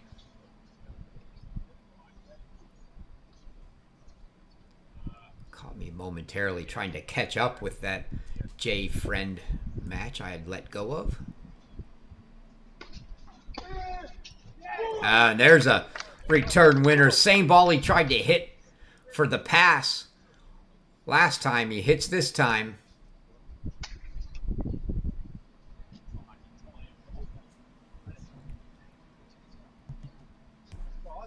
And now it's a couple chances for Baylor to break right back on the Tarvit serve.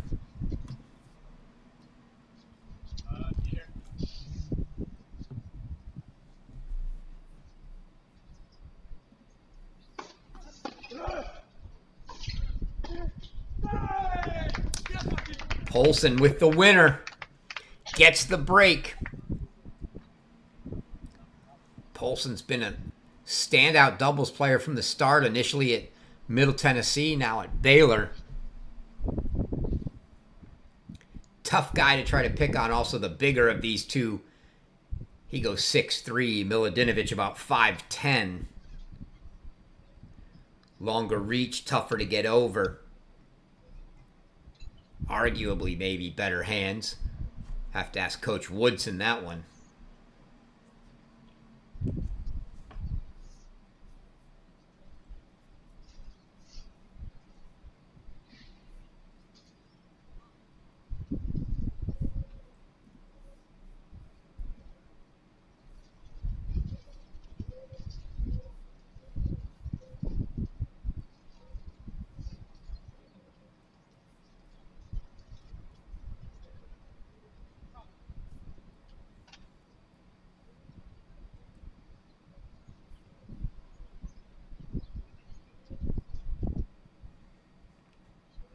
Baylor played with a lot of different doubles pairings.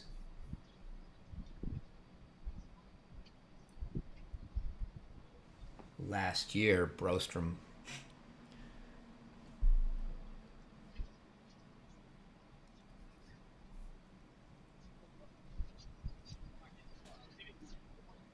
played some with departed Martin Braysock. Braysock now at the University of Kentucky.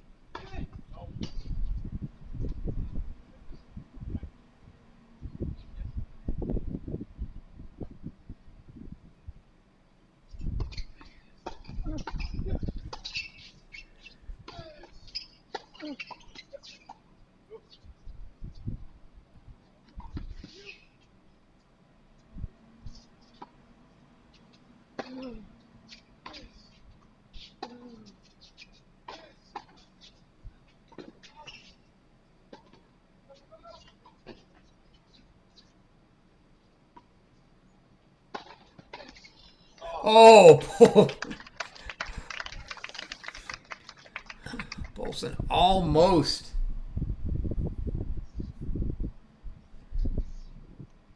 Got that overhead back.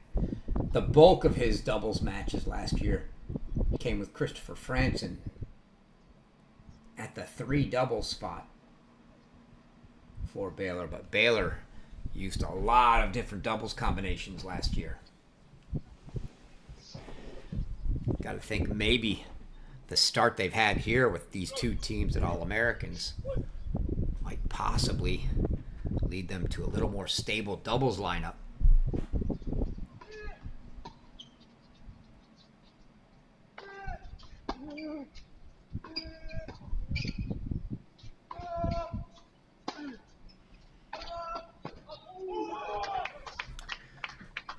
Good ball down the line.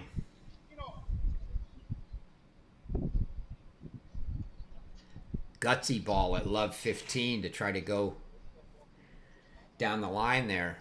But good pace, and that volley unable to be returned by Tarvit.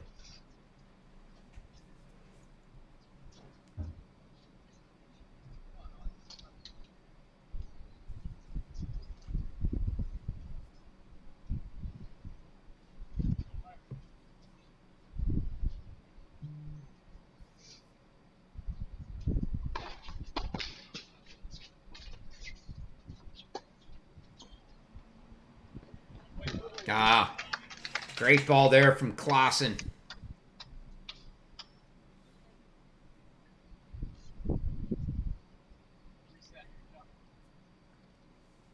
Baylor playing classic doubles, getting into the net, but that ball just too good from Clausen.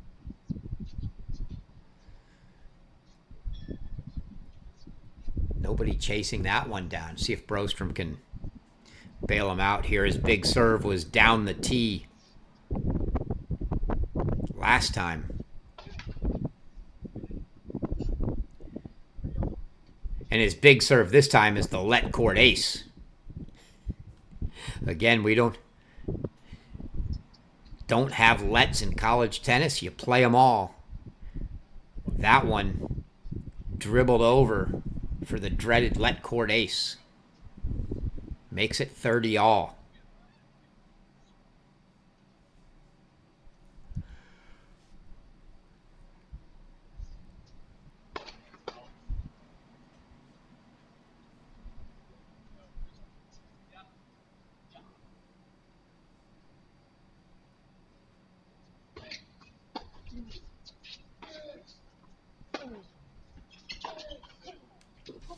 Tarvit. Deep and heavy with a little spin there to that Brostrom forehand, drawing the unforced error.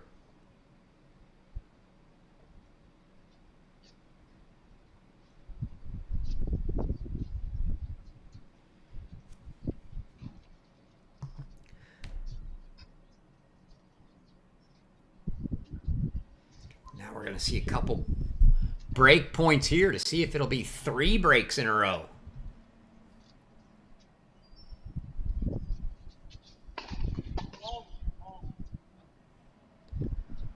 Called deep. Brostrom gives a quick look to the chair, who confirms. So he backs out a little wider, and Clausen goes a little wider.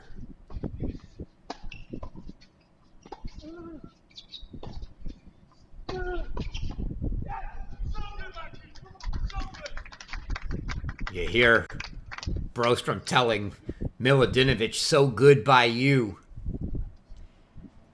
It's an interesting sequence there. You saw Brostrom back up to go a little wider on his serve, and as he did that, Clausen inched wider on his return. You could tell he wanted the forehand,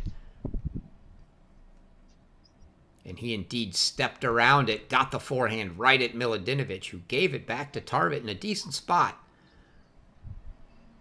But Milodinovic was there, and now it's a deciding point. The big serve from Brostrom finds the net, so it's going to be a second serve look for Tarvit here.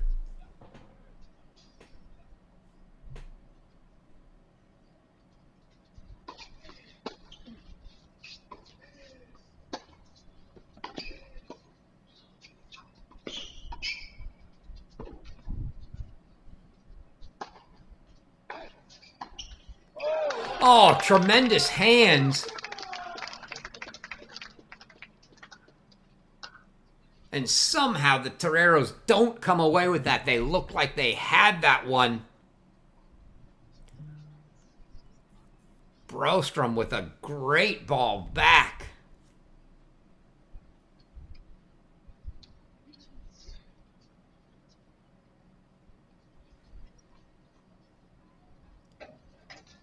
And the Bears get the hold.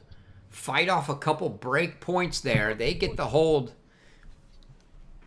Managed to keep this one on serve now. So 3-all here in the first.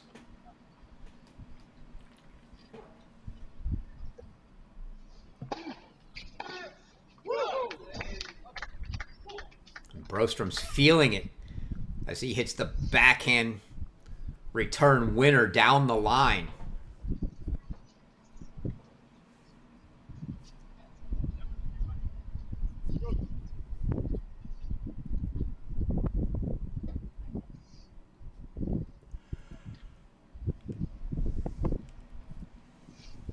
Little confusion there between Tarvit and Clausen. Clausen getting ready to serve.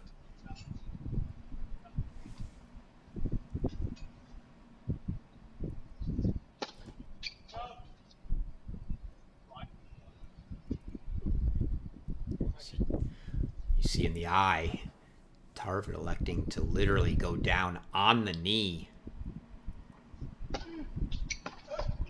Oh. And Milodinovic goes straight at Tarvit at the net off that second serve from Clausen.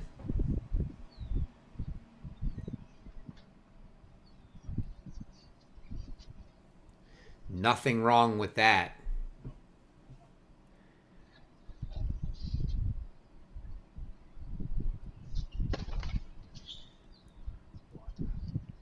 Some folks might want to take exception to going at the guy at the net, but if that's what you got to do, if you get a second serve that you think is weak enough that you can take advantage and pounce on, you go straight at that guy at the net. And it's another return winner from Poulsen, from Brostrom. Sorry, I keep back and forth. It's Brostrom Poulsen. I think he really goes by Brostrom. Could just call him Oscar. But now, love 40 for Clausen serving here.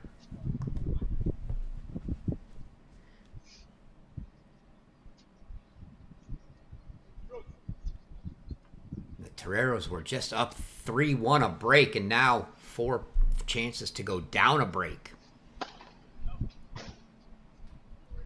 Miladinovich going to get a look at a second serve. Let's see if he's as gutsy as Brostrom is and tries to jump on it here.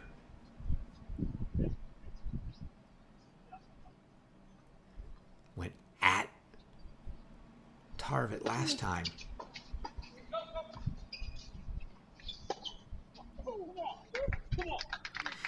Went at him again, but not nearly as hard. Ball Tarvit was able to put back in play to their advantage. And a good ball from Clausen. So 1 break point fought off. Break point number 2 here.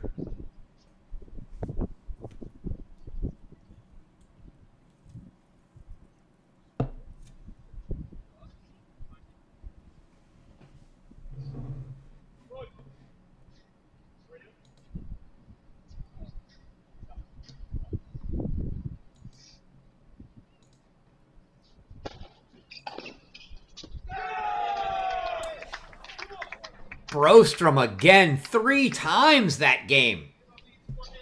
Return winners.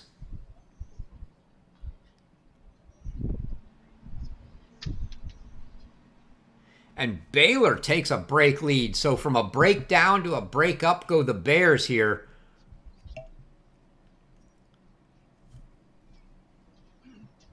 (4-3) now.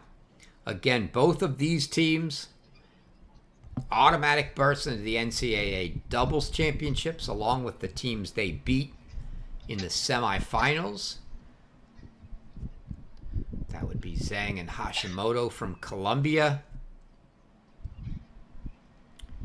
Veltz and Badenhorst from Baylor. So Baylor, 2 teams into the doubles championship, being played on their home courts at the University of Baylor. Baylor University.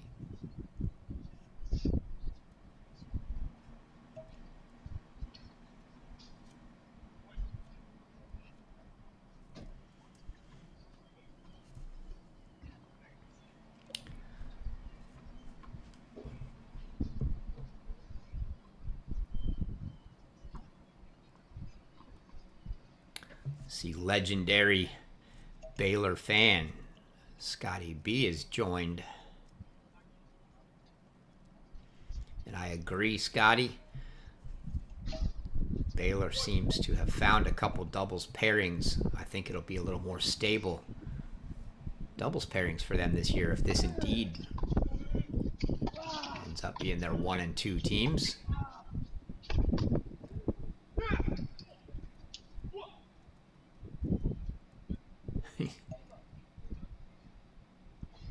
See Brostrom giving a look over. They went straight at him with the overhead there.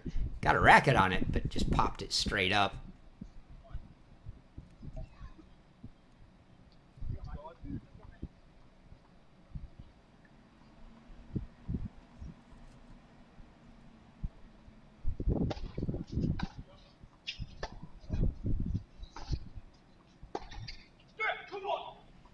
It's an unforced error from Miladinovich, and so right after Baylor goes up a break here, the Toreros applying pressure at love 30 the same way San Diego went up a break 3-1. It was quickly erased. Baylor now up a break 4-3, and San Diego looking to erase it.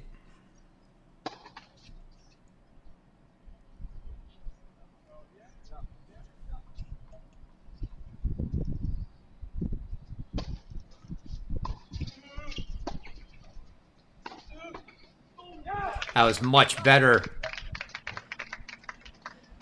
communication between the Bears there. They got caught both in an I formation with neither one covering either side earlier. There they had the poach, called the switch.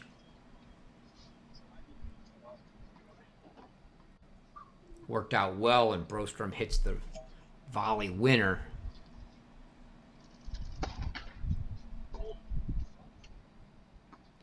That came close to coming in a little deep off the tape, so Milutinovic a second serve here.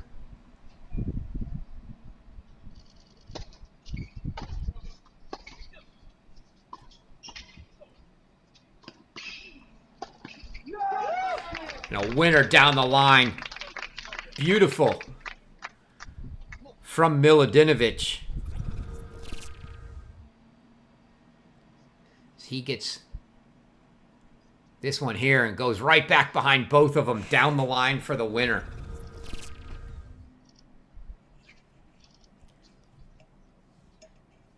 And the Bears claw back from love 30 to 30 all here now. You see San Diego getting some talks at their end of the court.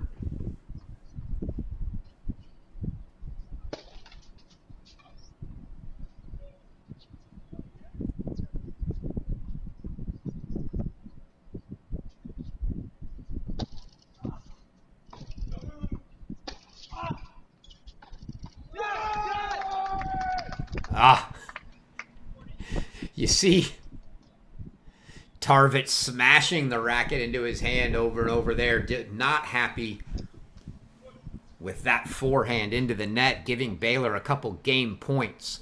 Fighting from love 30 now to 40-30, 2 game points.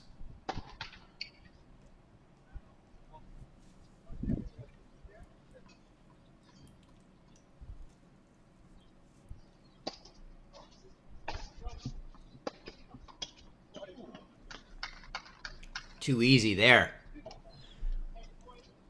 Milutinovic put that ball at Tarvit. Tarvit just dropped the volley back over the net. No chance for Milutinovic to get there. And now it's going to be a deciding point. Let's see if they go back to Tarvit. No, they're not going to go to Tarvit this time. First time Clausen now taking the deciding point.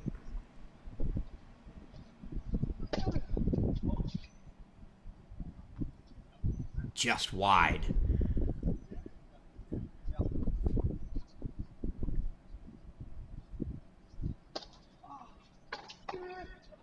Yeah, you saw Brostrom call the poach. Gutsy off that second serve, but no fear as Clausen put that return right in his belly.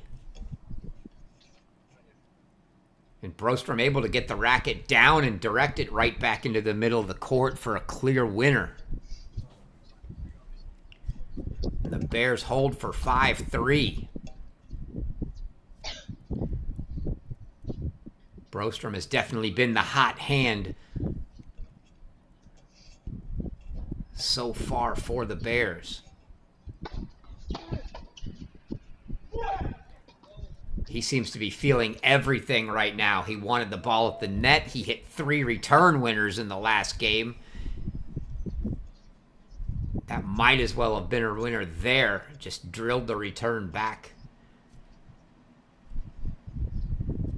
at Clausen, who could do nothing with it. If I'm San Diego, I'm steering clear of Brostrom right now.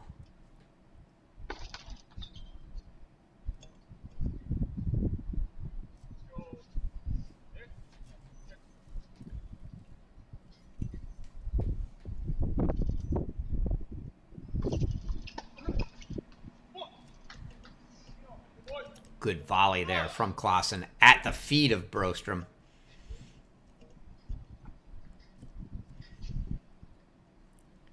Milutinovic needs to do a little more with that return.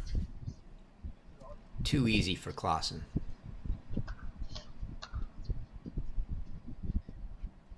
Let's see if Broström just keeps trying to rip return winners. And they're going to give him the line here. I formation.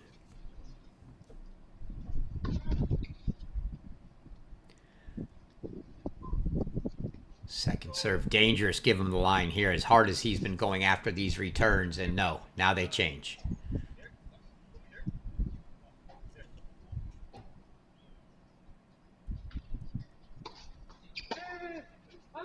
And Broström is just feeling it right now. The reason I thought I formation on a second serve was a terrible idea, and I think they came to their senses. Didn't really matter. He still jumped all over that second serve and hit a clear backhand inside out winner. Tarvet's going to need to make a first serve against him.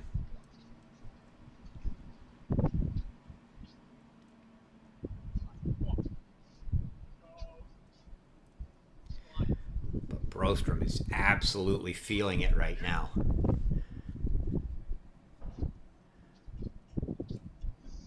So 15-30 now. Tarvet serving to Milutinovic.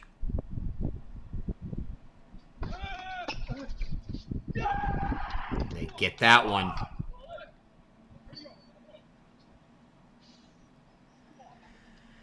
For 30 all, but Broström in the zone. Got to be thinking, hey, give me 2 points here. I'll take this one. I'll take the deciding point.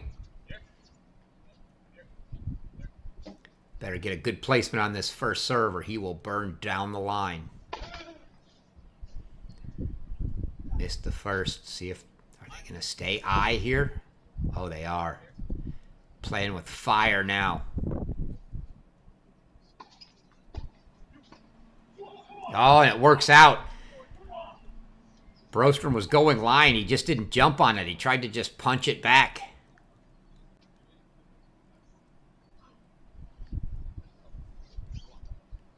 So that one works out for Tarvet. Now 40-30.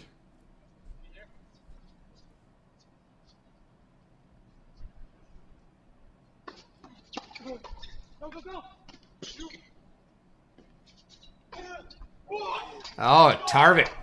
Cross-court winner. Milutinovic did well to get to that ball, that short one. But the Toreros hold.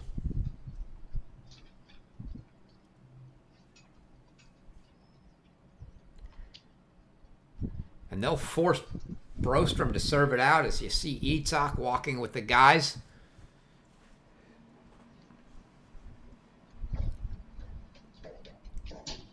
Probably feeling pretty good about his chances here as Broström, I believe, is going to be the one to get the balls here. Has been absolutely feeling it.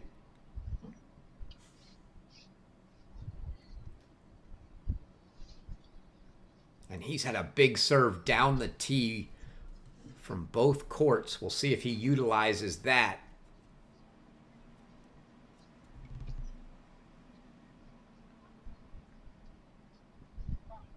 Serving for the set, I don't think we're going to see Broström back off. And just play slice serves in. I think he'll go for the big ones. Maybe throw one slice wide in just because.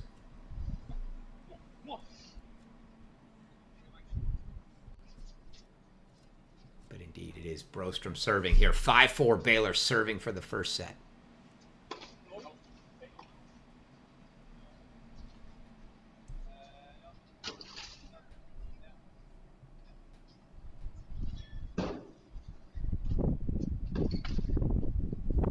Opens with a double. It's a little bit of light. here for San Diego. But it's going to be high risk, high reward, I think, for Brostrom here. He's going to go for the big serves.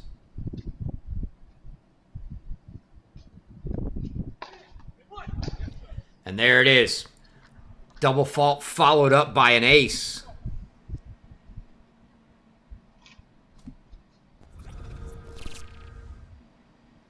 You see that one, not exactly down the tee, as he lined up a little wide, but placed it well in that corner. Back here for 15 all.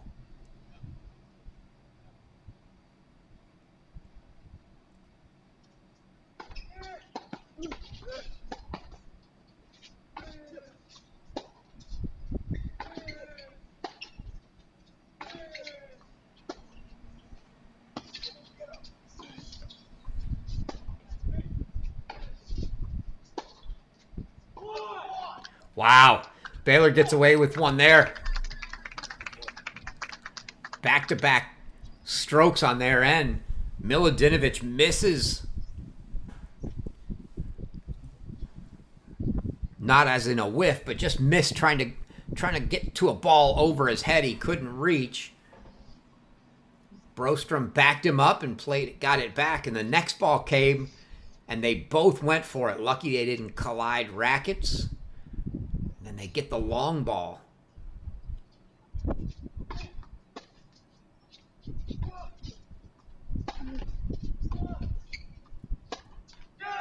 And it's back-to-back points that Milodinovic finds a ball sailing over his head that he can't reach. All of us sub-6 footers feel your pain, Marco. But Baylor now 40-15 and 3 set points here. Now you know, if you're Tarvit, you just got to think he's going big T. That's his serve.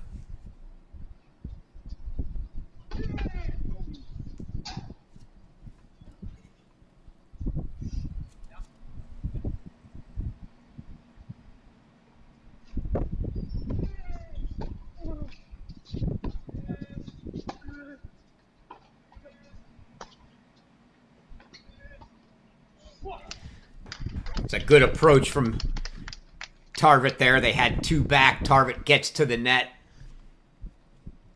Able to put away Brostrom's ball. So 40-30 now. Still a couple set points for the Bears.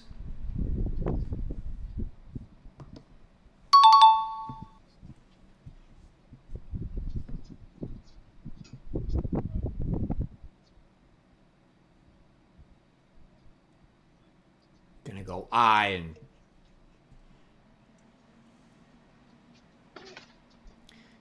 Brostrom definitely was going for the big one down the tee. They're gonna stay I on the second serve here.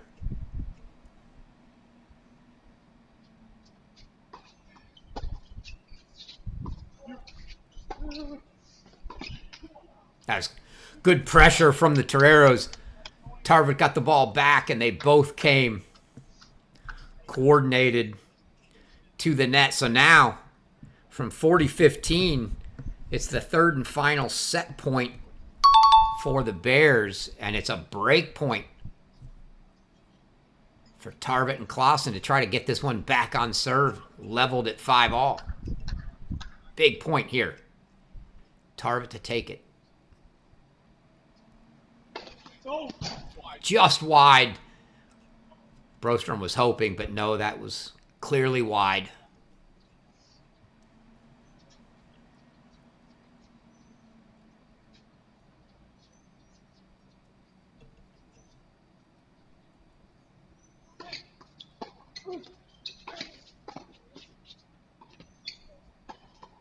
And it's a break for San Diego.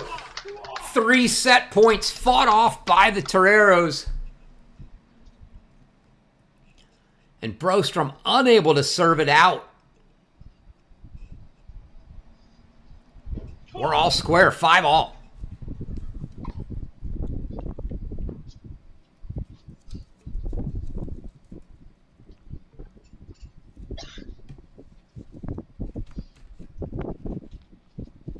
Brostrom probably still letting that run through his head. He was the guy with the hot hand. Also the guy with the biggest serve on the court. 40-15 serving for the set. You like your chances, but San Diego comes up big. And Klaassen now to serve at 5-all.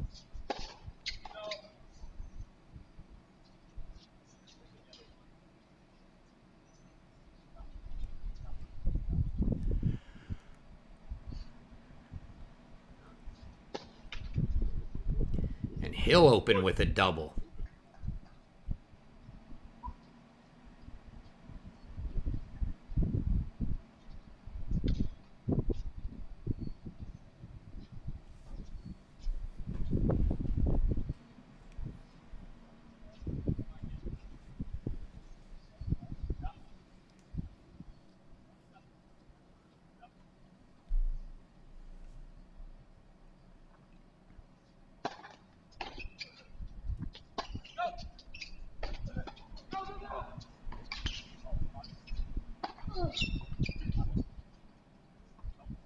Oh, just deep.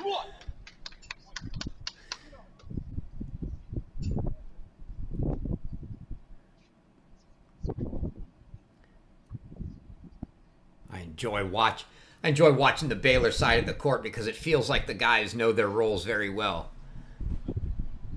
Brostrom's the big hitter. Miladinovich is the wheels. And it's fun watching them both play their part.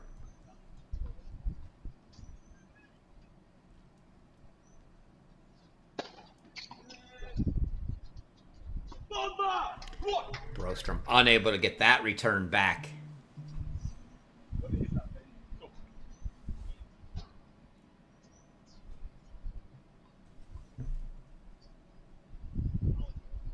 So Klaassen now after the double fault.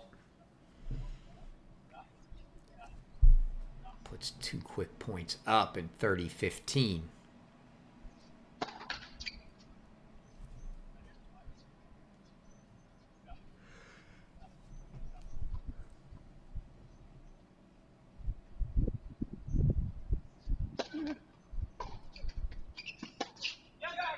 Good deep return there from Miladinovich.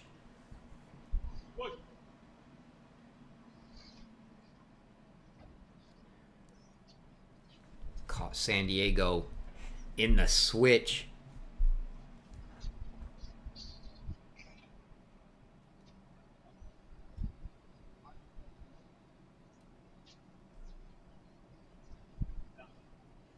Little advice there for Klaassen. 30-all. Ball looked deep, it was.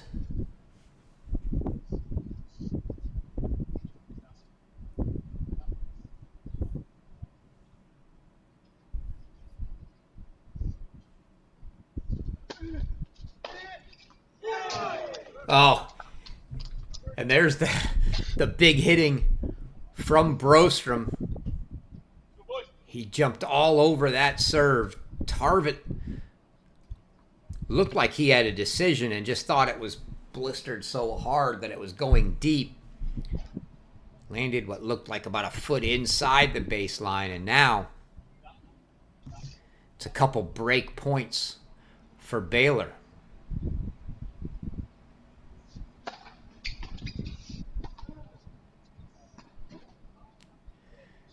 Nice backhand wrist from Tarvit there. Sent that one just wide enough that Miladinovich looked like he wanted to try to make a play almost as a Major League Baseball player diving over the fence into the crowd for the ball. A little different when you're swinging a racket. He held back, and now it's a deciding point. And it's going to be Brostrom to take it. See if he goes after a big return.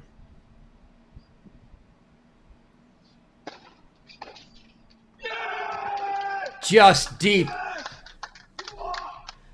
Tarvit poaching. He had the line open. Sends it just deep, and it's a big hold for Clausen. You see the celebration from Tarvit and Clausen as they hold for 6-5. And now it's going to be Milutinovic to serve and try to send this one to a breaker.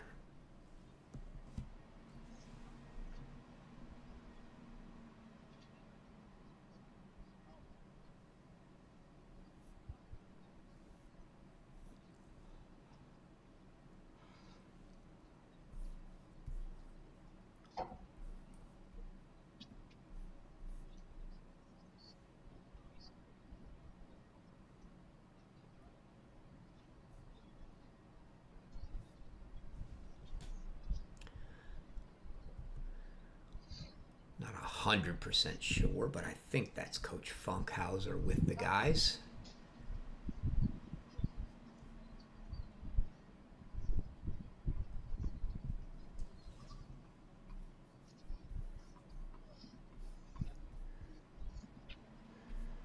Funkhauser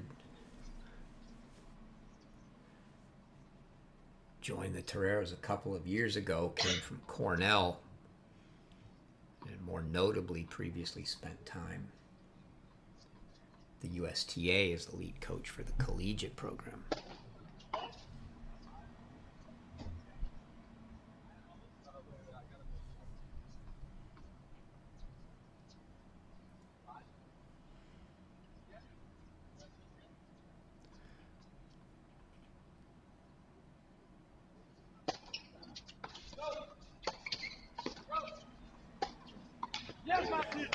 Milutinovic comes through there.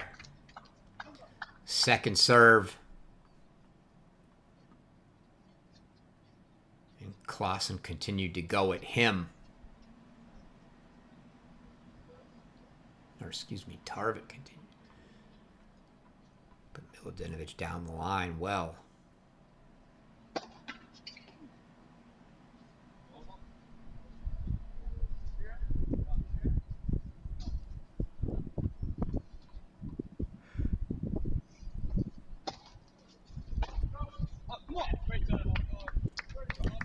Clausen deep with that one. A little bit of that has just been from how active Brostrom's been at the net. He's poaching a lot, and he's big with a long reach. Just forcing those guys to go for a little more on the return to get away from him.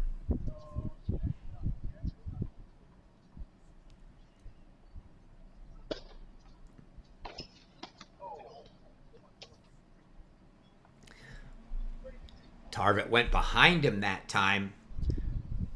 Brostrom looked like he really still had plenty of room to make it, but looked a little lackadaisical on that volley. Off the frame, 30-15.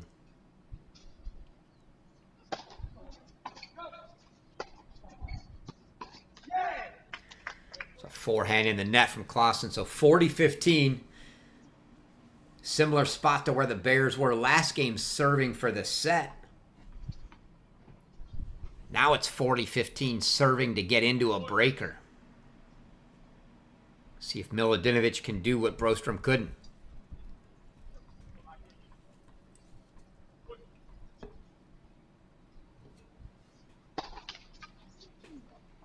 Second time we've seen sort of that overreached ball well down the middle of the net.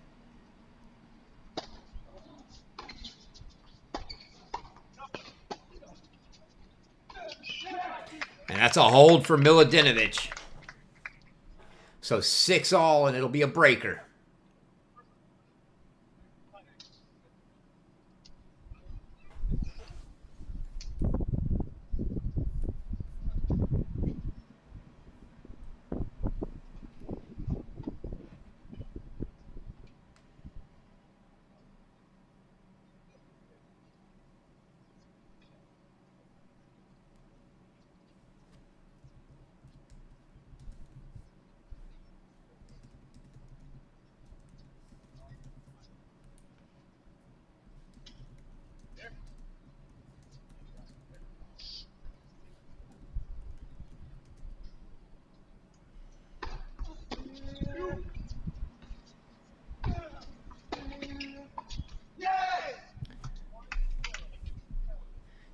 Mini break to start for the Bears.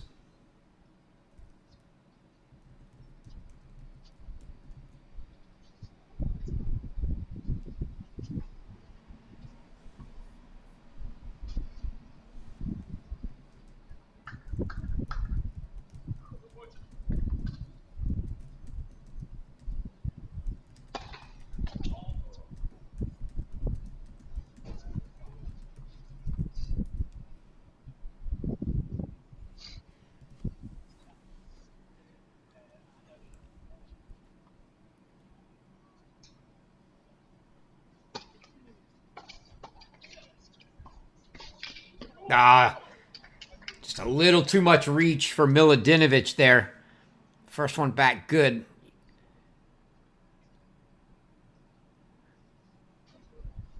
Not sure how good a play Brostrom would have had Miladinovich let it go, so I think he made the right play in going for it. It was just a little too far out of his reach.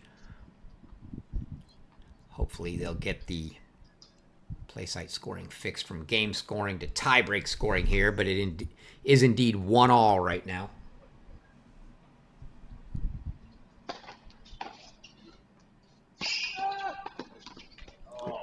That was a great return there from Tarvit. Really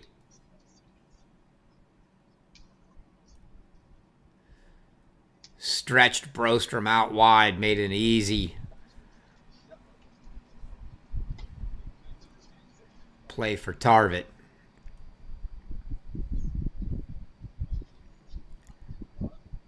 So all mini breaks, 3 mini breaks to start now, as San Diego will serve leading 2-1.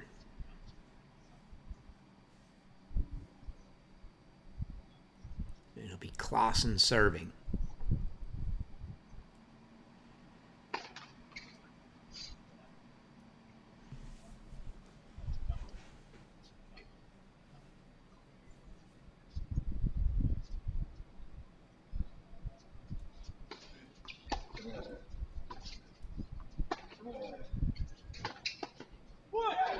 And there's the poach from Brostrom to make it 4 mini breaks in a row.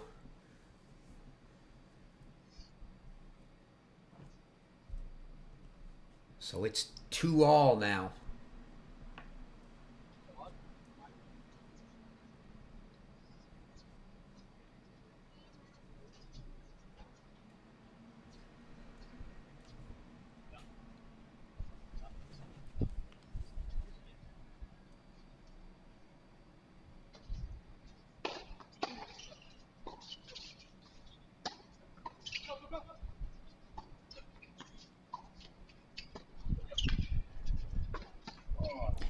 Great play there from Clausen into the open court.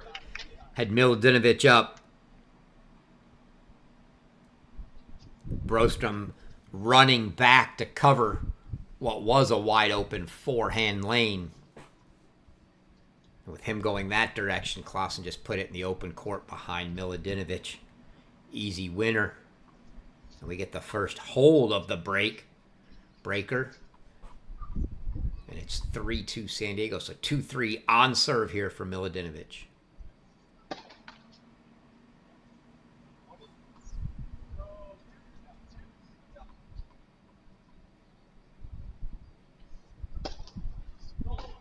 It's a double fault. Deep.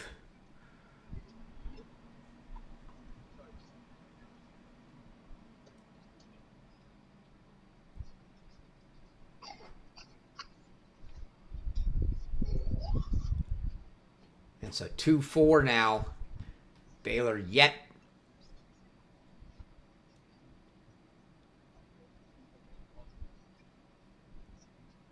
to get back to level.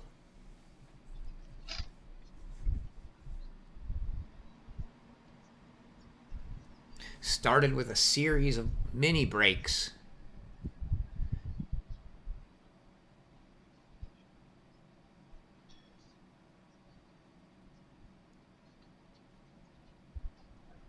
In this tiebreak, 4 mini breaks to start the tiebreak. San Diego finally got a hold for 3-2 And they continue the mini break stretch for a 4-2 lead. So Baylor yet to win a point on their serve in this breaker.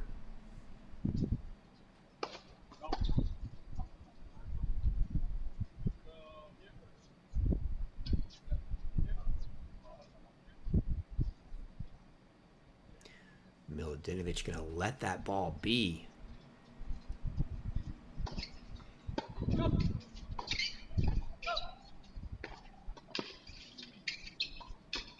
And good play. They keep going back to Miladinovich, but he had all the answers that time.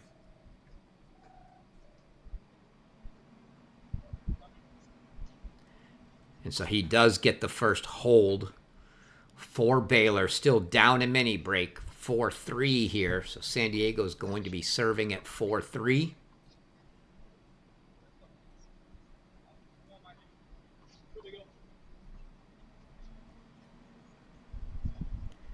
It'll be Tarvit to serve.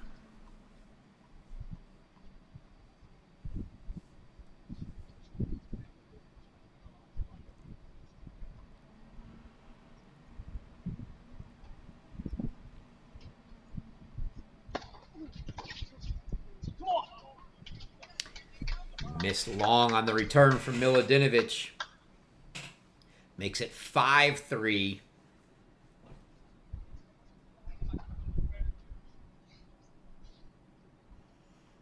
And there they got the scoring switched over once someone hit 5.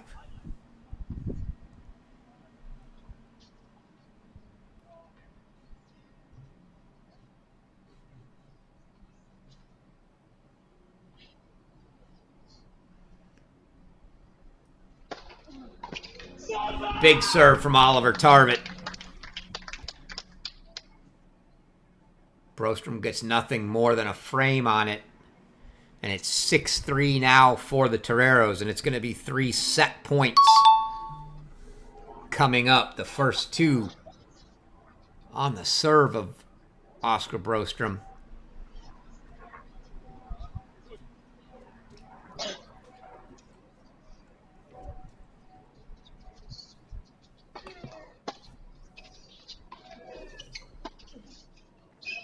And it's a winner from Tarvit.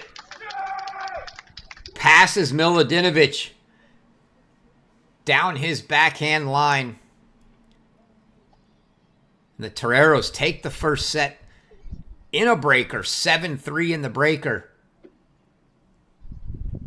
And they are now a set away from claiming the singles and doubles championships here at the 2024 ITA All-Americans.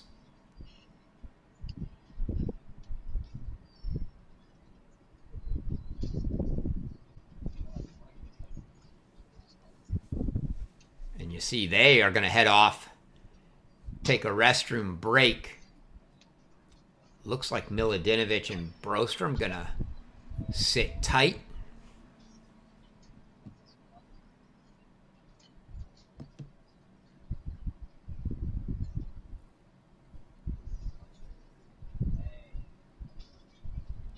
Go ahead and take that set break opportunity, a chance to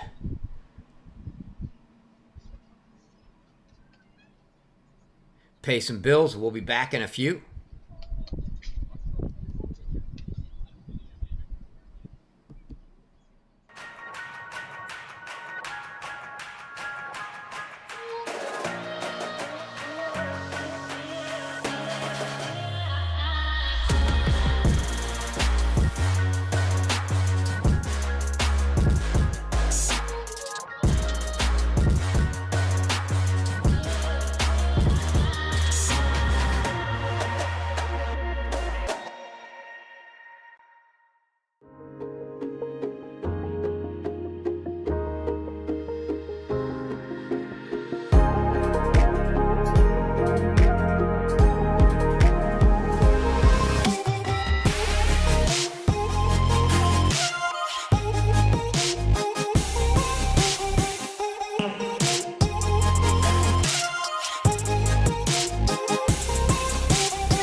New balls, please. At Dunlop, we've been making tennis balls for over 100 years. Balls played at more tournaments globally than any other brand.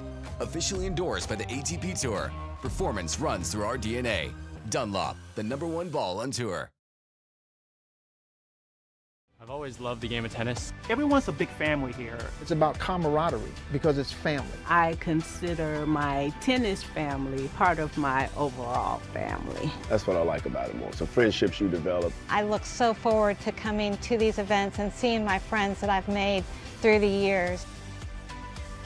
If you love the game, give back to the game. You become the calm in the storm. You can decide how much you want to work and how much you don't want to work. You never stop learning. Every time I work an event, I always learn something. It takes time, it takes experience. Find your niche. We need you, and I think you will find it very rewarding. Get out there, start trying to do it, and see if you like it.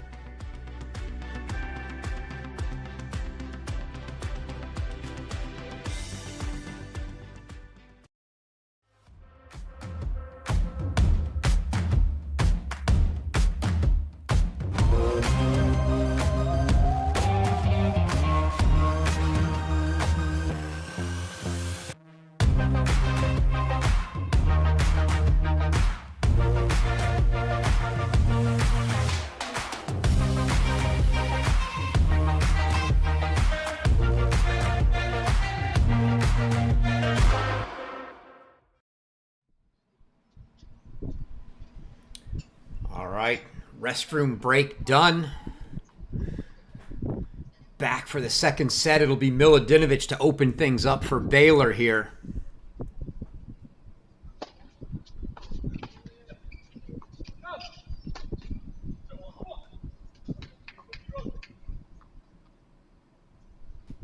And I think that's the play if you're San Diego. Keep going at Marco.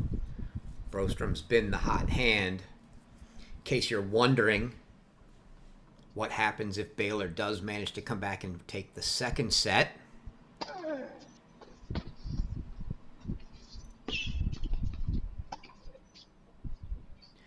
That one deep from Milodinovic, so a quick love 30 start. But if Baylor can square it at a set apiece, it's a 10-point breaker, no full third. In the championship here, it'd be a 10-point breaker.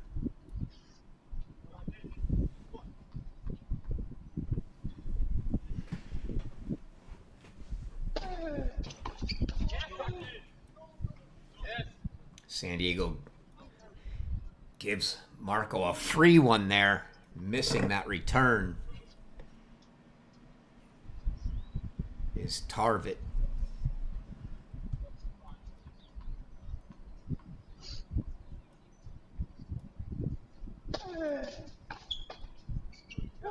Oh, not the cleanest of rackets on that one for Brostrom, but it worked out for the better as it just drops over and effectively a drop volley, unintended, 30 all.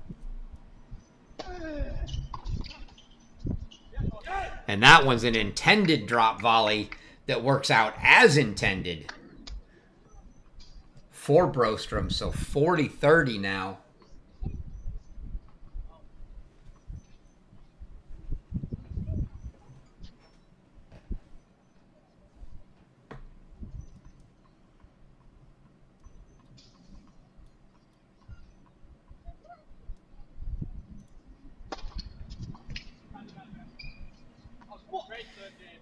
And that return from Klaassen doesn't find the court, so a love 30 start. Quickly erased, 4 straight points for Milodinovic there on serve, and Baylor holds for 1 love here in the second. So both teams held break leads in the first. San Diego jumped up a break lead early. Baylor got it back, and then Baylor jumped up a break. Brostrom actually served for the set at 5-4, had 40-15 in 3 set points. Couldn't close it out, and the Toreros take advantage. and send it to a breaker and take the breaker 7-3. So a set to the good for the Toreros. And Tarvit will start us off here serving in the second.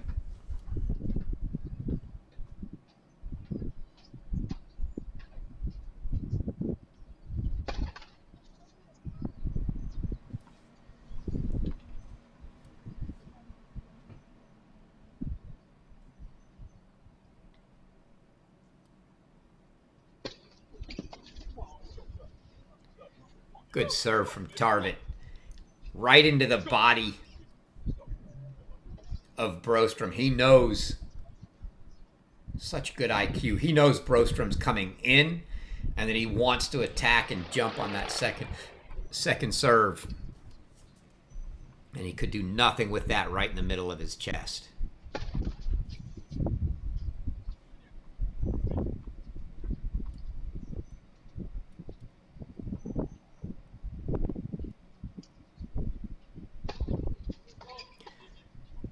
Second serve deep.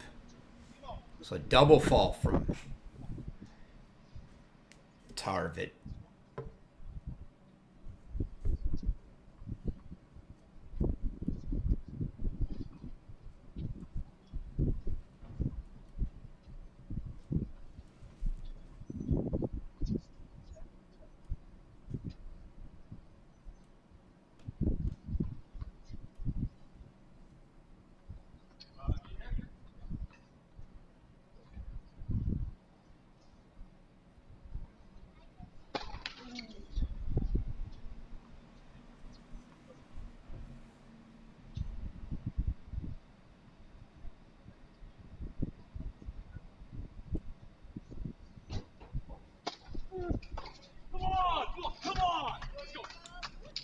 Now Brostrom missing.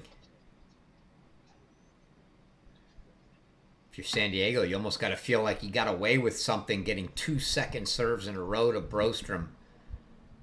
And he hasn't put either one in play. So well done for Tarvit, because that's been the hot hand for Baylor, especially on the return.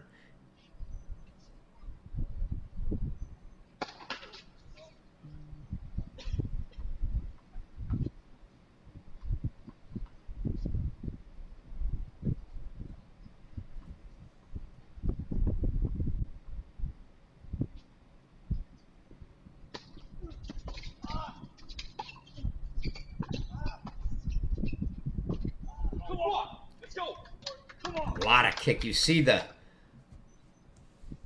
the reaction to that second serve from Miladinovich. A lot of kick on that ball from Tarvit.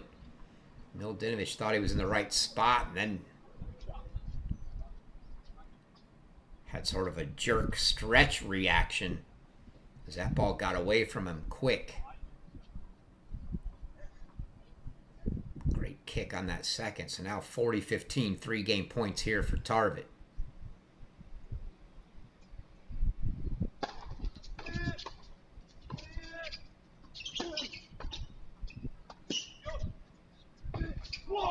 Let's go. A missed jumping backhand swinging volley from Brostrom there. Hands that game to the Toreros. So a couple holds to start the second now.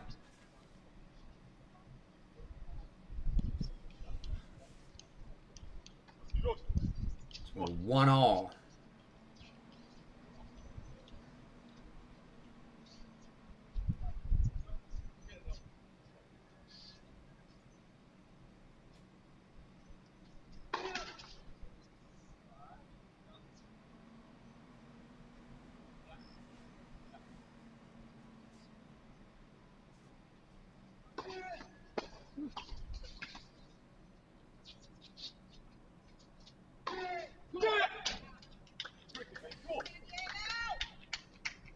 Now Brostrom's starting to miss. He's been the hot hand, but a few unforced errors coming from him.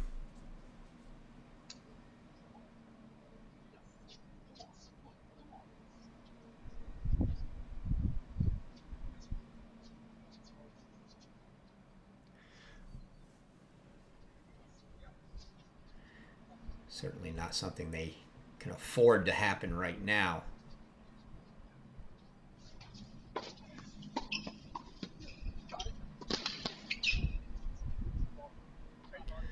Good volley from Milutinovic, just sneaking inside the baseline there.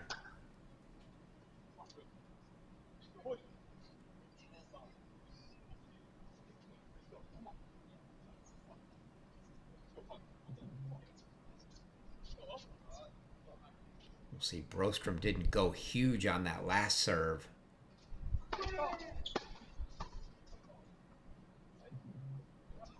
What was the call there?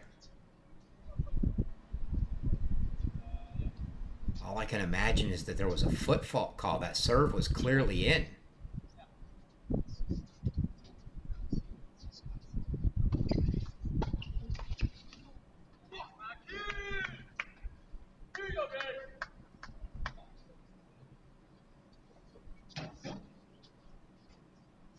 Couldn't hear it, but again, electronic line calling here. I'm not sure if the electronic line calling is also calling foot faults or if that's coming from the official, but that serve from Brostrom was clearly in, so I'm not sure what called the let or called the fault. Nevertheless, they get the point, and it's 30-15 now for Brostrom.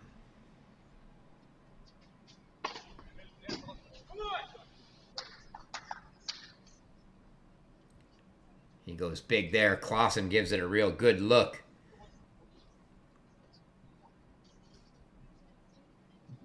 He didn't call it out. I'm surprised he didn't look at the chair for confirmation.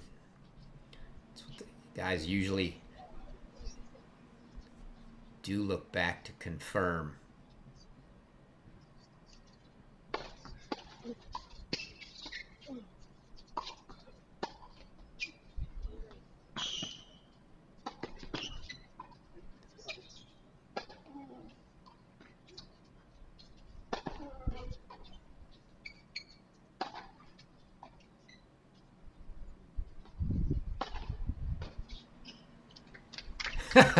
I almost wanted to see Baylor get that point just because, and the replay's not long enough for me to go back and grab it.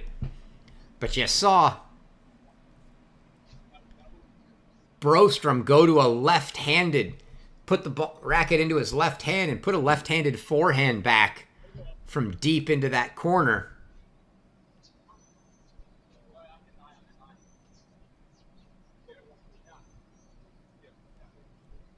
But it goes unrewarded.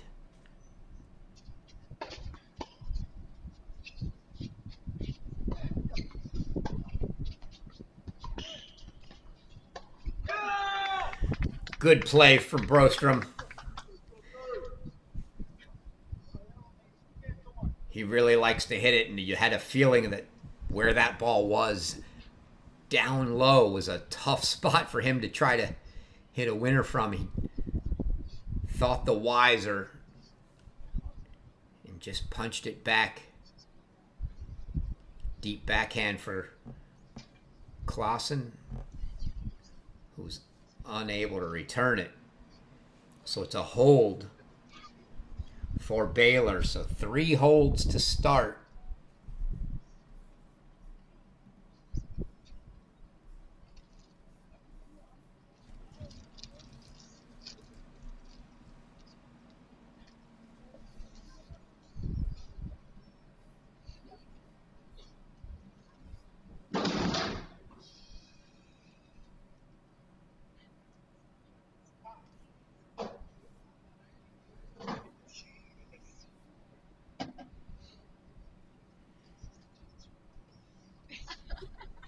See Itzhak still giving the guys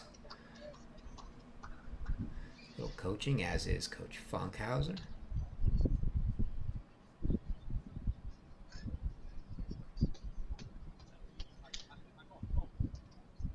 Early second, had plenty of breaks in the first, so gotta believe there's going to at least be opportunities here.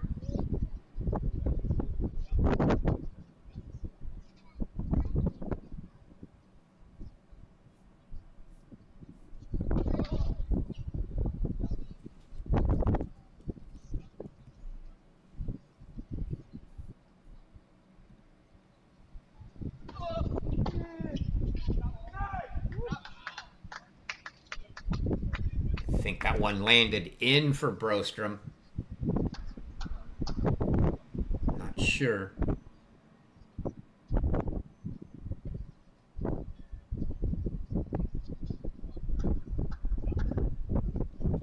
Still, it did indeed.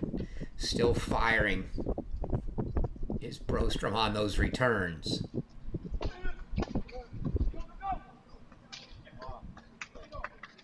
Thought that serve might have been deep, but it's played by Milodinovic.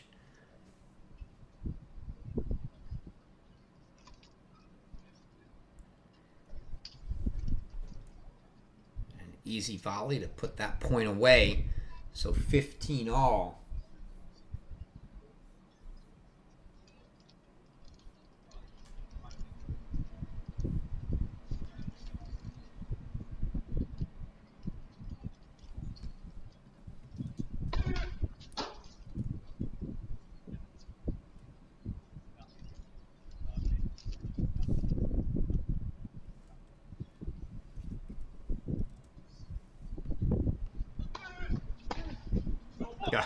Brostrom still taking his rips.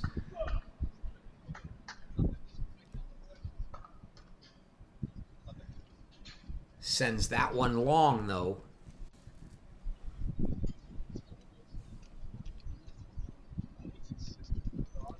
The guy I wouldn't want to be in this match is the one standing at the net for a second serve to Brostrom, because he's teeing off on everything.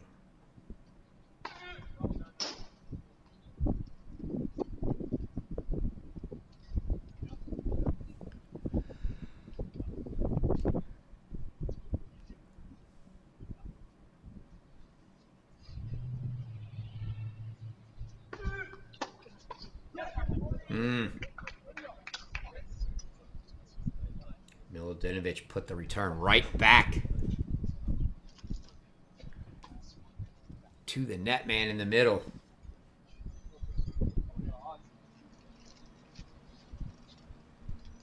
But unable to make that volley was Tarvit.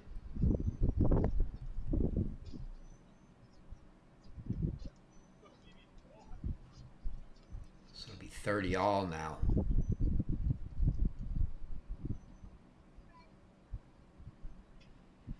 Again, you see in the I formation, Tarvit literally going onto the knee.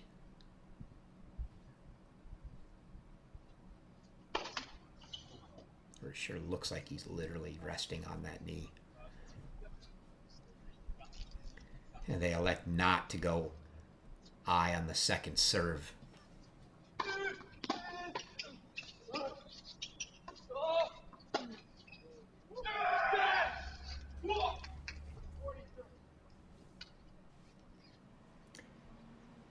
Able to induce the long ball from Brostrom. And a couple game points for San Diego to level this one at 2 all.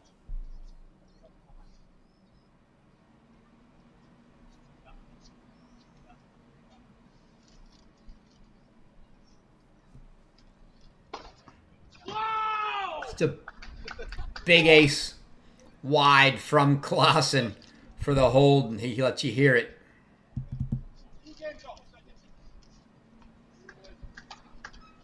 So the ace indeed levels us at 2 all here in the second.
Good exchange between Milutinovic and Klaassen there.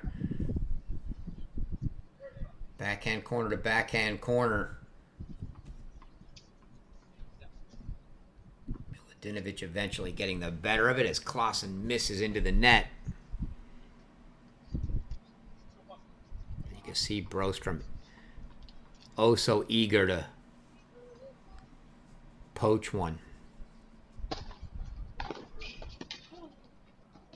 Oh, that's the 6'3" big frame, long arms, just able to get a racket on that, and it drops over for a winner for Brostrom.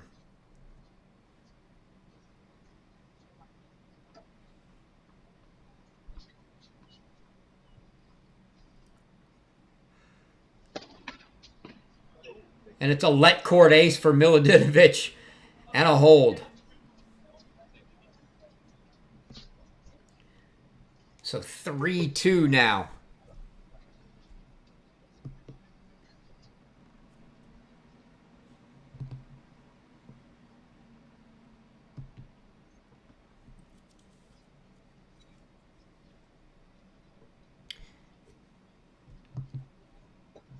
Get a chance here to show the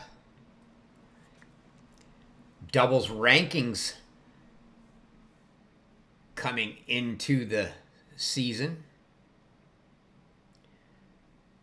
They were also the rankings used to seed this tournament. You see, obviously, neither team here. Jovanovic and Sanchez Martinez from Mississippi State top the list.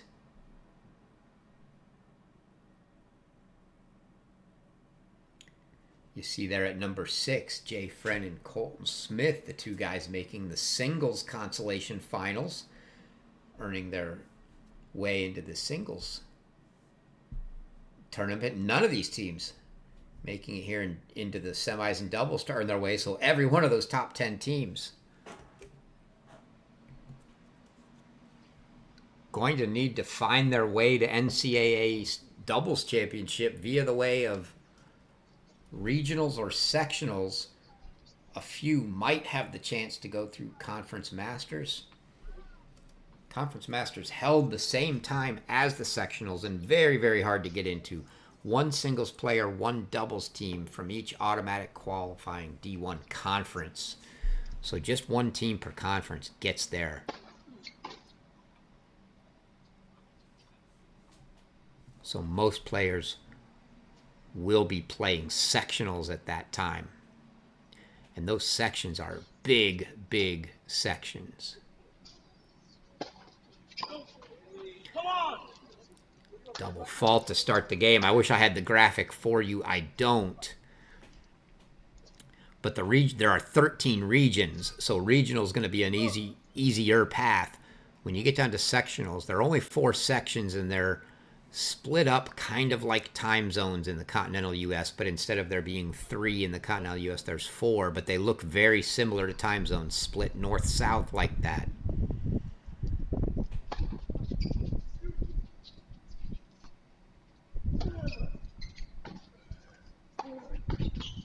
Oh, good poach there from Brostrom, and they're going to look to try to get an early break. But I talk about those big sections. For example, you look at states like Michigan and Wisconsin. They're in the section, the same section as the state of Texas is. That sectional being held at TCU. So players from Michigan and Wisconsin, if they go to sectionals, have to travel all the way to Texas to play.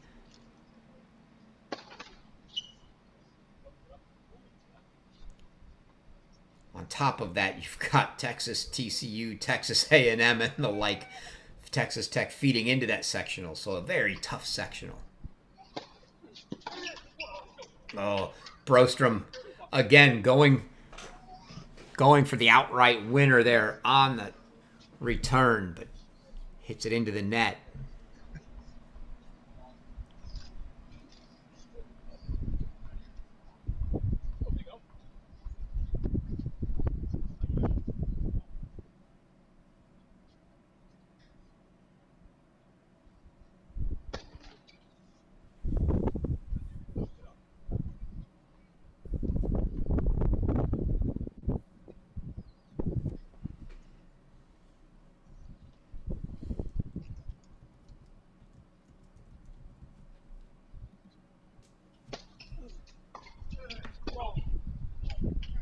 Missed return from Milodinovic, and after the love 30 start, Baylor gifts a couple freebies over to San Diego. See Tarvit, I'm not sure what Tarvit's. Almost looks like he's hitting his leg. I'm not sure. Keep an eye on that. Looked to be shaking it out afterwards, but he was making some sort of reaction with his hand. Not sure if he was pounding on his leg.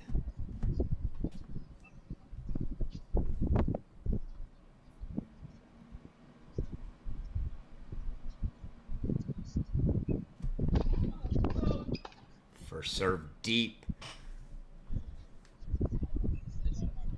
Brostrom again going to get a look, and they decide better of the I formation to the Brostrom return. And he misses another forehand return.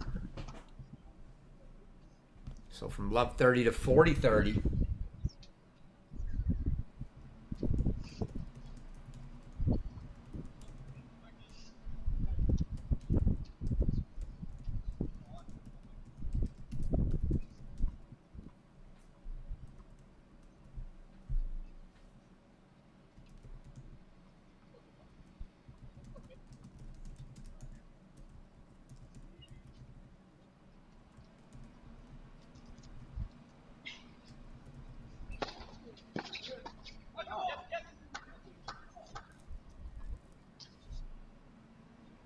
Seems to be some question. I think that ball called out by Baylor. Clausen was looking at the chair to confirm it on the electronic line calling system. Indeed, it was confirmed.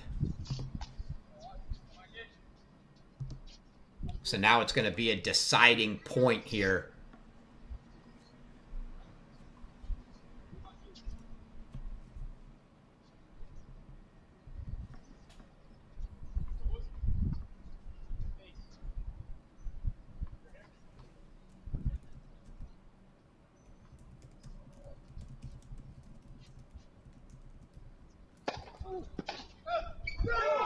Oh, and they elect. What a decision from Baylor. They elect to go to Milodinovic as Brostrom seems to have cooled down the hot hand on those returns. And Milodinovic rips the return winner with the forehand. And Baylor will take the 4-2 lead.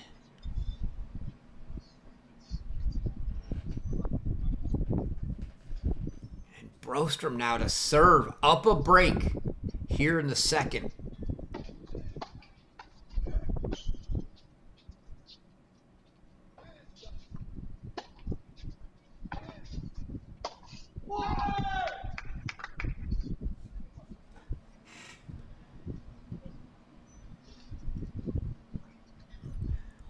Not sure whose decision that was, but in hindsight,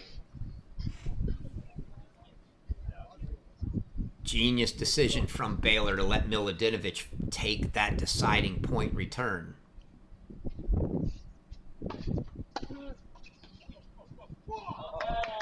There's a winning drop volley from Milodinovic for quick 30 love.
Appreciate you tuning in, James.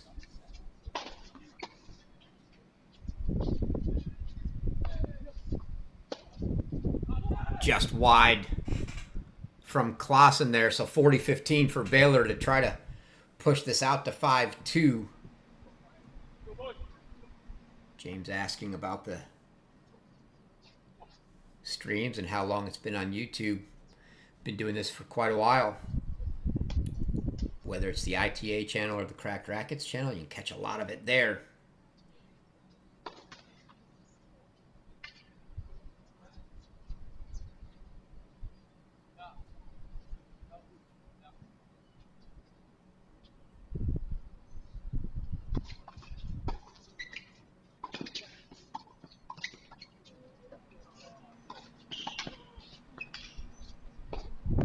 Good doubles action there. Switches and all, but the Toreros come up with that. Not letting Baylor get away just yet with this game.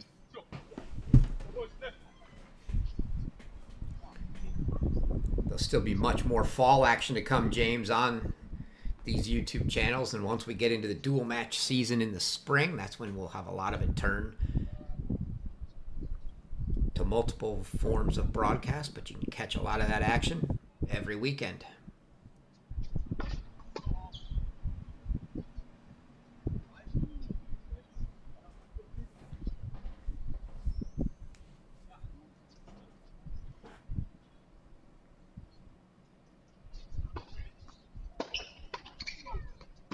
Milodinovic puts that away nicely. The two-handed backhand volley right down the middle. And the Bears take a 5-2 lead here in the second, so this one could be winding down. I noted earlier, if they split sets, it'll be a 10-point breaker. It'll be a 10-point match tiebreak for the match in lieu of a third set, so don't go anywhere. One way or the other, we are nearing the end.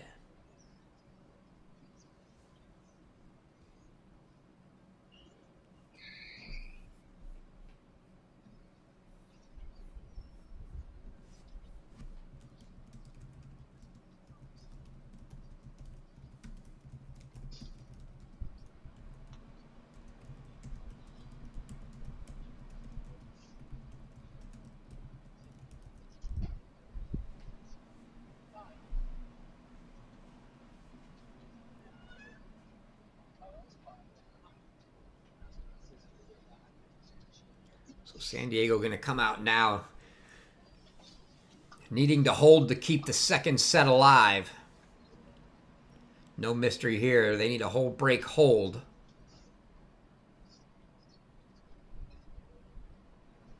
They were able to get the break in the first when Baylor was serving for the set.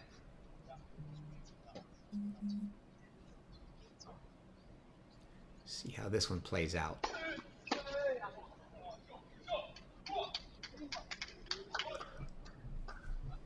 Brostrom just mistiming things now. That run of return winners he had in the first set seemed like a distant memory at this point. Not quite finding the rhythm or the timing on the return.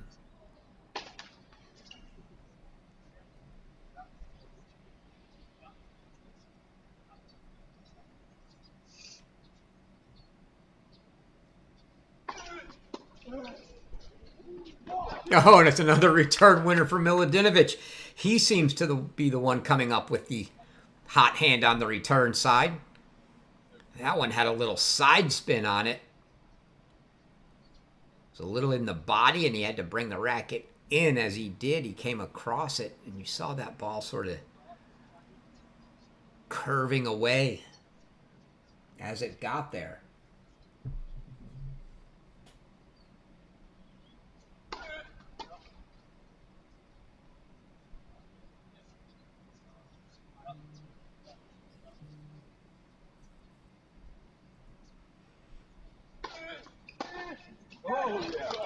There's no mistiming on that one from Brostrom. He's still there.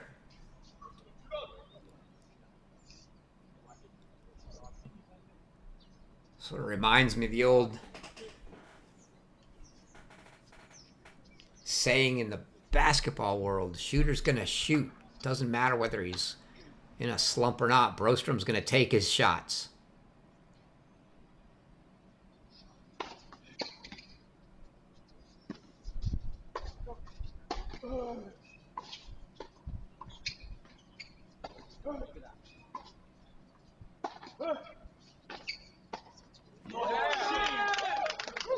Great point there.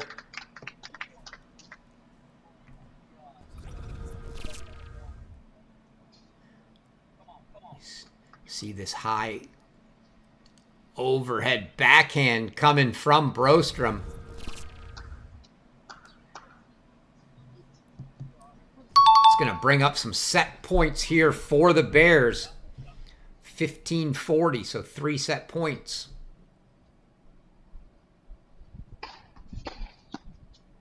And Brostrom earns it this time. Doesn't have to wait for a deciding point. So the Bears 6-2 here in the second. And now we will get a 10-point match tiebreak.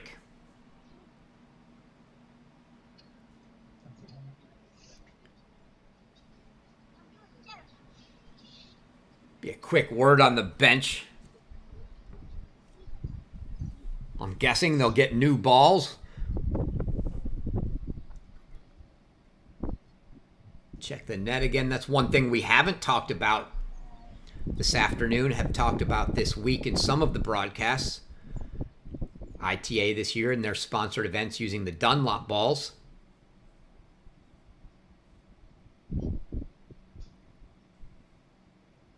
So different play for different teams this year.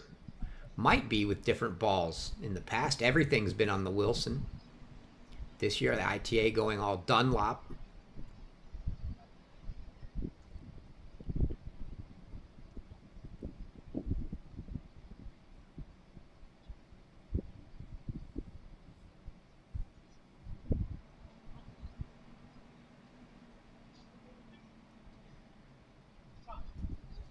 Players coming to their sides. I was hoping they wouldn't take a full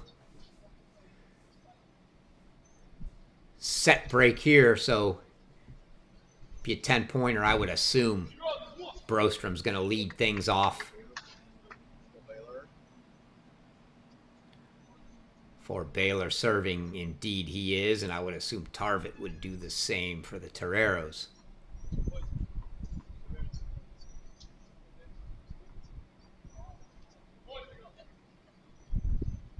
So first to 10, win by 2 for your ITA championship. ITA All-American Championship, that is.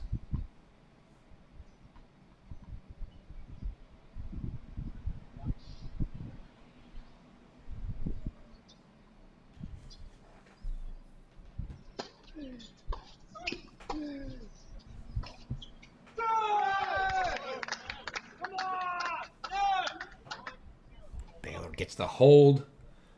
Their first one, already a better start than the first set breaker.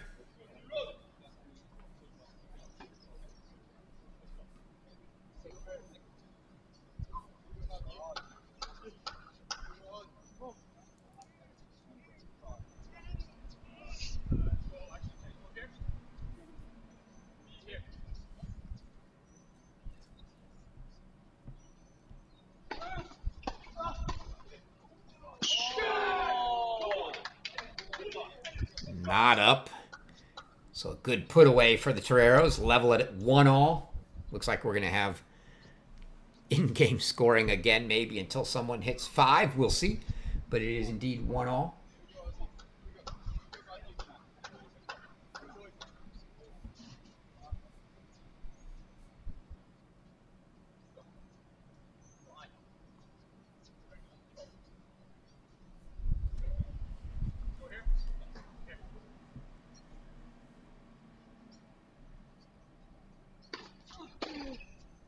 There's another winner from Brostrom. He's starting to feel that hot hand on the return again.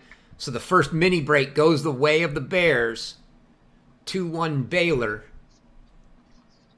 Realize, as we say, it's the ITA All-American Championships. Haven't gone into where these guys are from. No Americans in the match.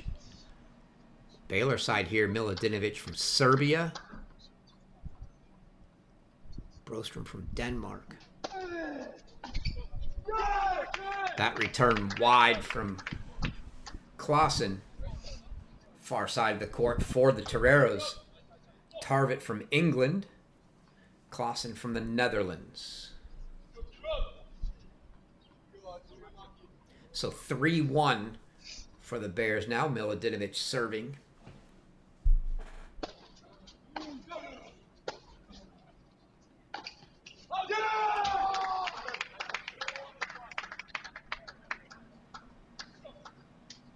Clausen smashing the racket into his hand after pulling that return long. And you see Brostrom on the other side of the service line really wanting to come over and poach and take that away. And I'm sure Clausen was thinking, gosh, why didn't I go behind him? Nevertheless, now 4-1 Baylor. Only a single mini break lead, though, as Clausen to serve.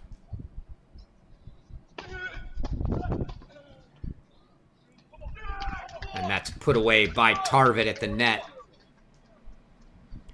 So the change ends here, 4-2 Baylor. The exact reversal of the first set tie break. It was 4-2 San Diego at the turn there.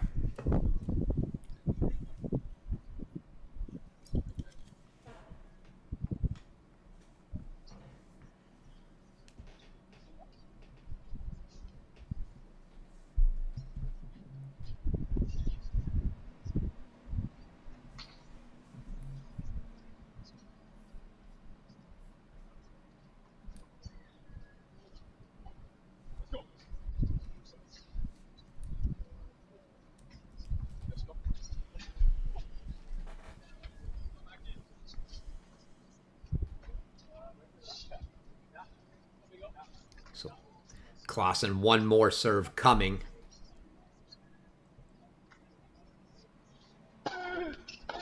And Brostrom still firing. Shooter's going to shoot. Misses that one into the net, but he's taking his shots for sure.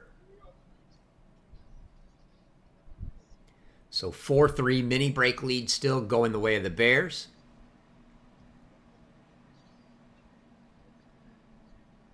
It'll be Brostrom to serve. Let's see if he's got all of that feel back and if he goes for the big one or if he just plays a slice here.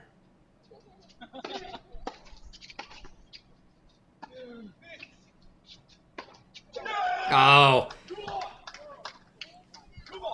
Milodinovic thought he had that one. Didn't quite put the first overhead away. Was already taking a few steps back as he saw the next one coming. And I think it was just a little deeper than he thought. Got a good racket on it, but hit it well deep. And now we're back on serve here. 4-all.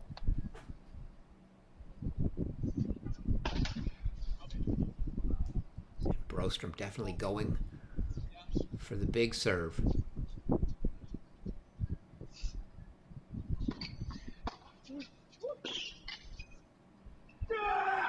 Great return from Tarvit, deep in the corner of the backhand of Brostrom. And a quick run here from the Toreros from 4-1 down. A 5-4 lead now. So they were down a mini break at 4-1. They're now up a mini break, 5-4 serving. And it'll be Tarvit to serve.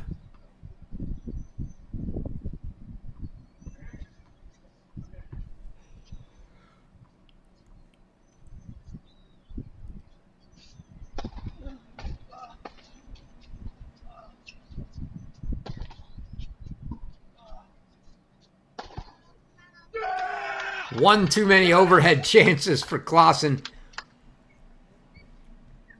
I think one of those that Milutinovic went up with, he had plenty of time that he didn't need to hit the defensive lob.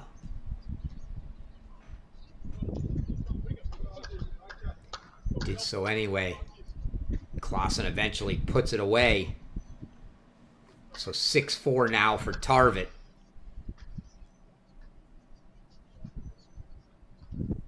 Precarious spot for Baylor here if they can't get this mini break back quickly.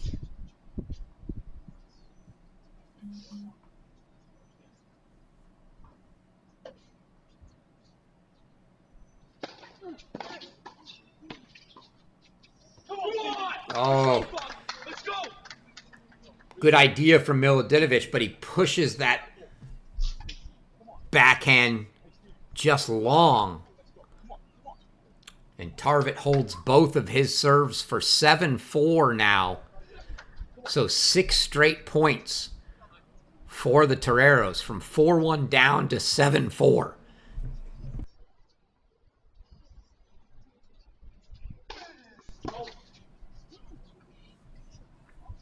Now a second serve look for Klaassen.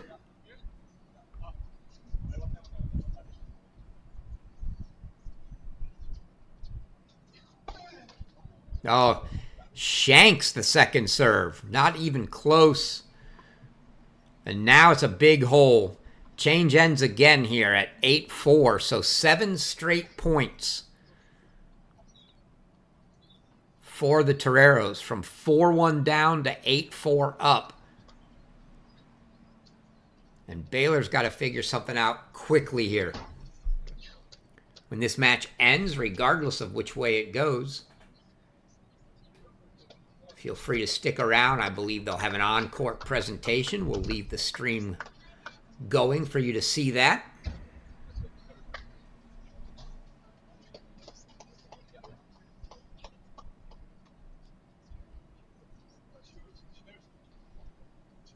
So we'll see now what Milutinovic has. Focus on him here, because he's got one serve left, and then he'll be the first to return the next one. So a couple big points for Milutinovic coming.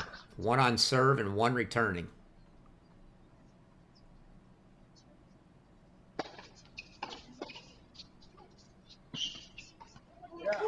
Well played from Brostrom there.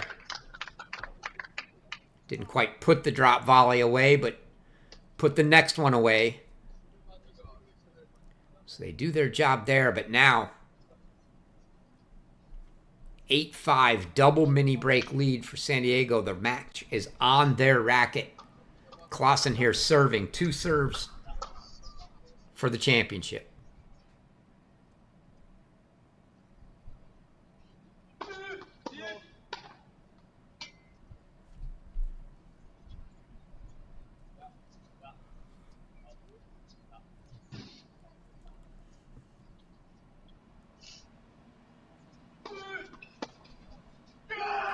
Milutinovic long again with that return. Now 9-5. And it's going to be 4 match points for San Diego. And is the shooter going to shoot? Is Brostrom still going to fire at this return? Got to believe he is. 9-5.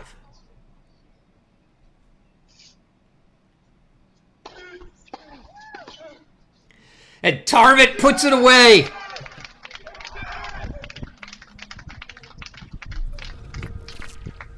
And here is your championship point. Tarvit gets it, puts that overhead, mini overhead away. And Klaassen and Tarvit from the University of San Diego, the Toreros, are your 2024 ITA All-American Champions. And what a tournament for the Toreros. Oliver Tarvit, the singles champion. Tarvit and Klaassen, doubles champions. So the Toreros bring home all the hardware this year.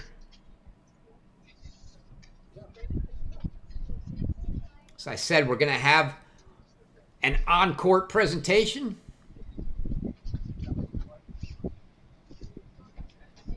As you see them bringing out the hardware.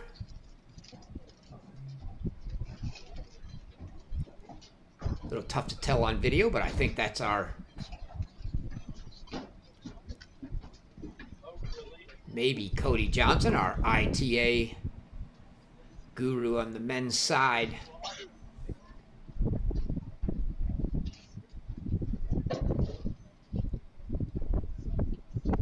I'll turn the commentary off and let you all watch the trophy presentation.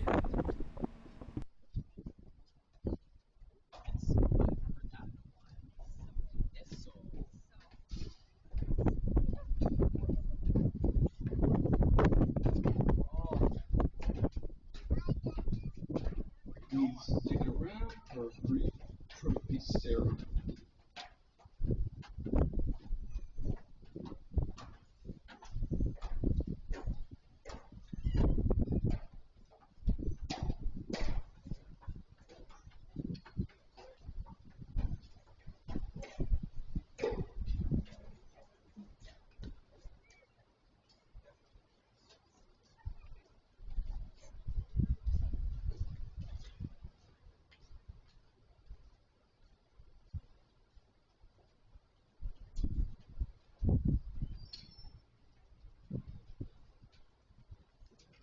What a wonderful conclusion to an amazing event. I want to begin with a few thank yous while we continue to get organized. I want to thank Tulsa, President Brad Carson, University of Tulsa Athletic Director, Justin Moore, and the entire athletic department. A special thanks to Vince Westbrook, who is our tournament director. He's also the director of tennis and the head men's coach here at the University of Tulsa, in addition to a senior associate athletic director. I certainly want to thank the staff of the ITA, who works very, very hard. And I want to thank all of our officials who are part of the ITA family and work so hard throughout an event like this. Thanks so much for sticking around. I want to thank the entire Tulsa community, and that includes Visit Tulsa and the Tulsa Sports Commission. So at the end of this incredible event, I want to congratulate our players. Ultimately, college tennis is about higher education, and it's always really amazing when these student athletes represent such great institutions of higher learning. The ITA is fundamentally a coaches association, and I certainly want to congratulate and thank our coaches who do such a great job every day, not only as coaches, but as teachers and leaders and mentors. So without further ado, I'd like to start with our finalists, and we'll present the finalist awards. And if you want to say anything, you're welcome to do so. So, from Baylor, congratulations.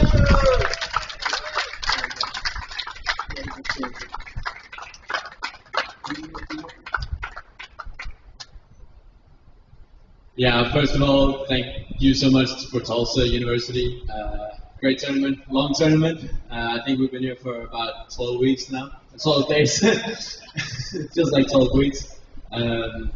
Thank you to everyone who's involved to make this tournament possible. Thank you to our coaches and our teammates at Baylor. We really appreciate it. It's our last All-Americans, so we hope to take the trophy today, but San Diego got the best of us. So congratulations, great read for you guys, and we wish you the best of luck in the future. Fantastic. And now to our champions from the University of San Diego, the All-American Champions. Come and accept your hardware.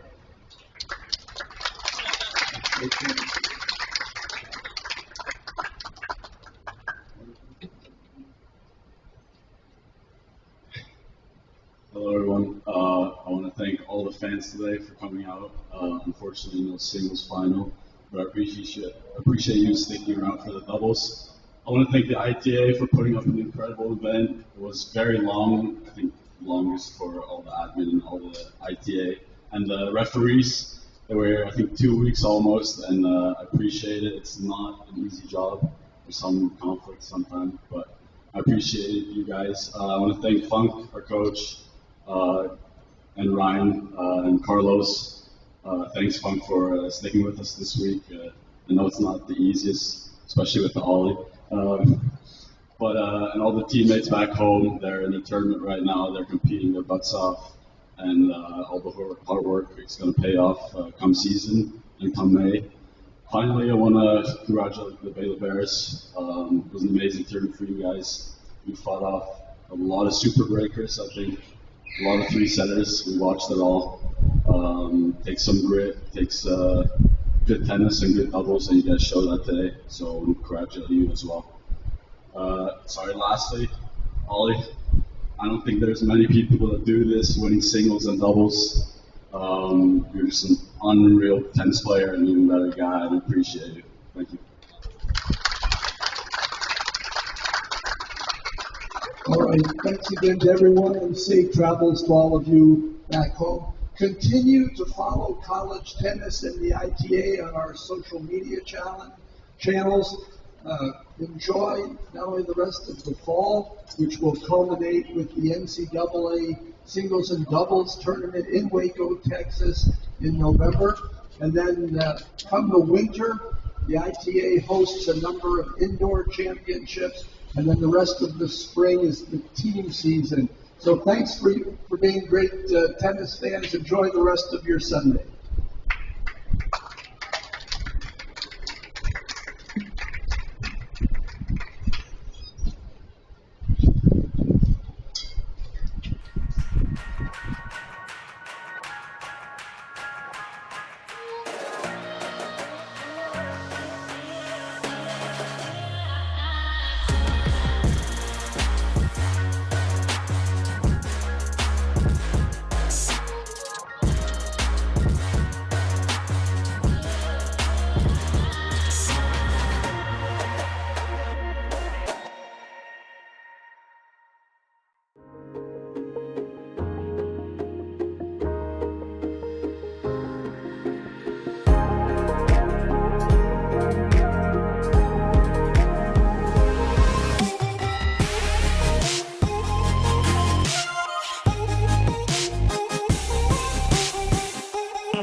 I've always loved the game of tennis. Everyone's a big family here. It's about camaraderie because it's family. I consider my tennis family part of my overall family. That's what I like about it most. The friendships you develop. I look so forward to coming to these events and seeing my friends that I've made through the years.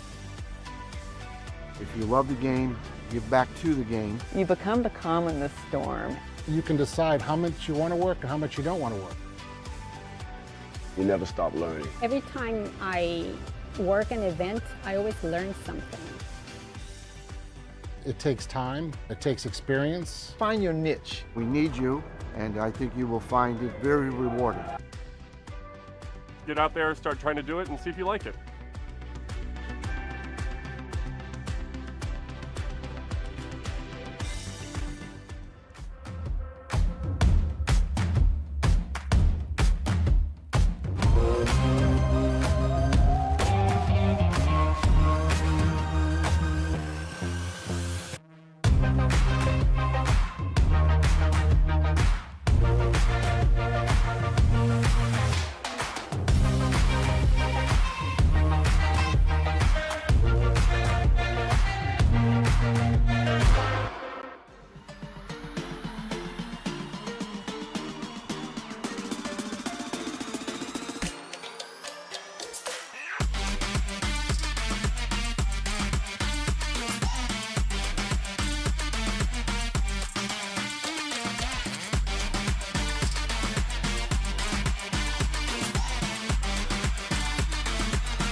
New balls, please. At Dunlop, we've been making tennis balls for over 100 years. Balls played at more tournaments globally than any other brand.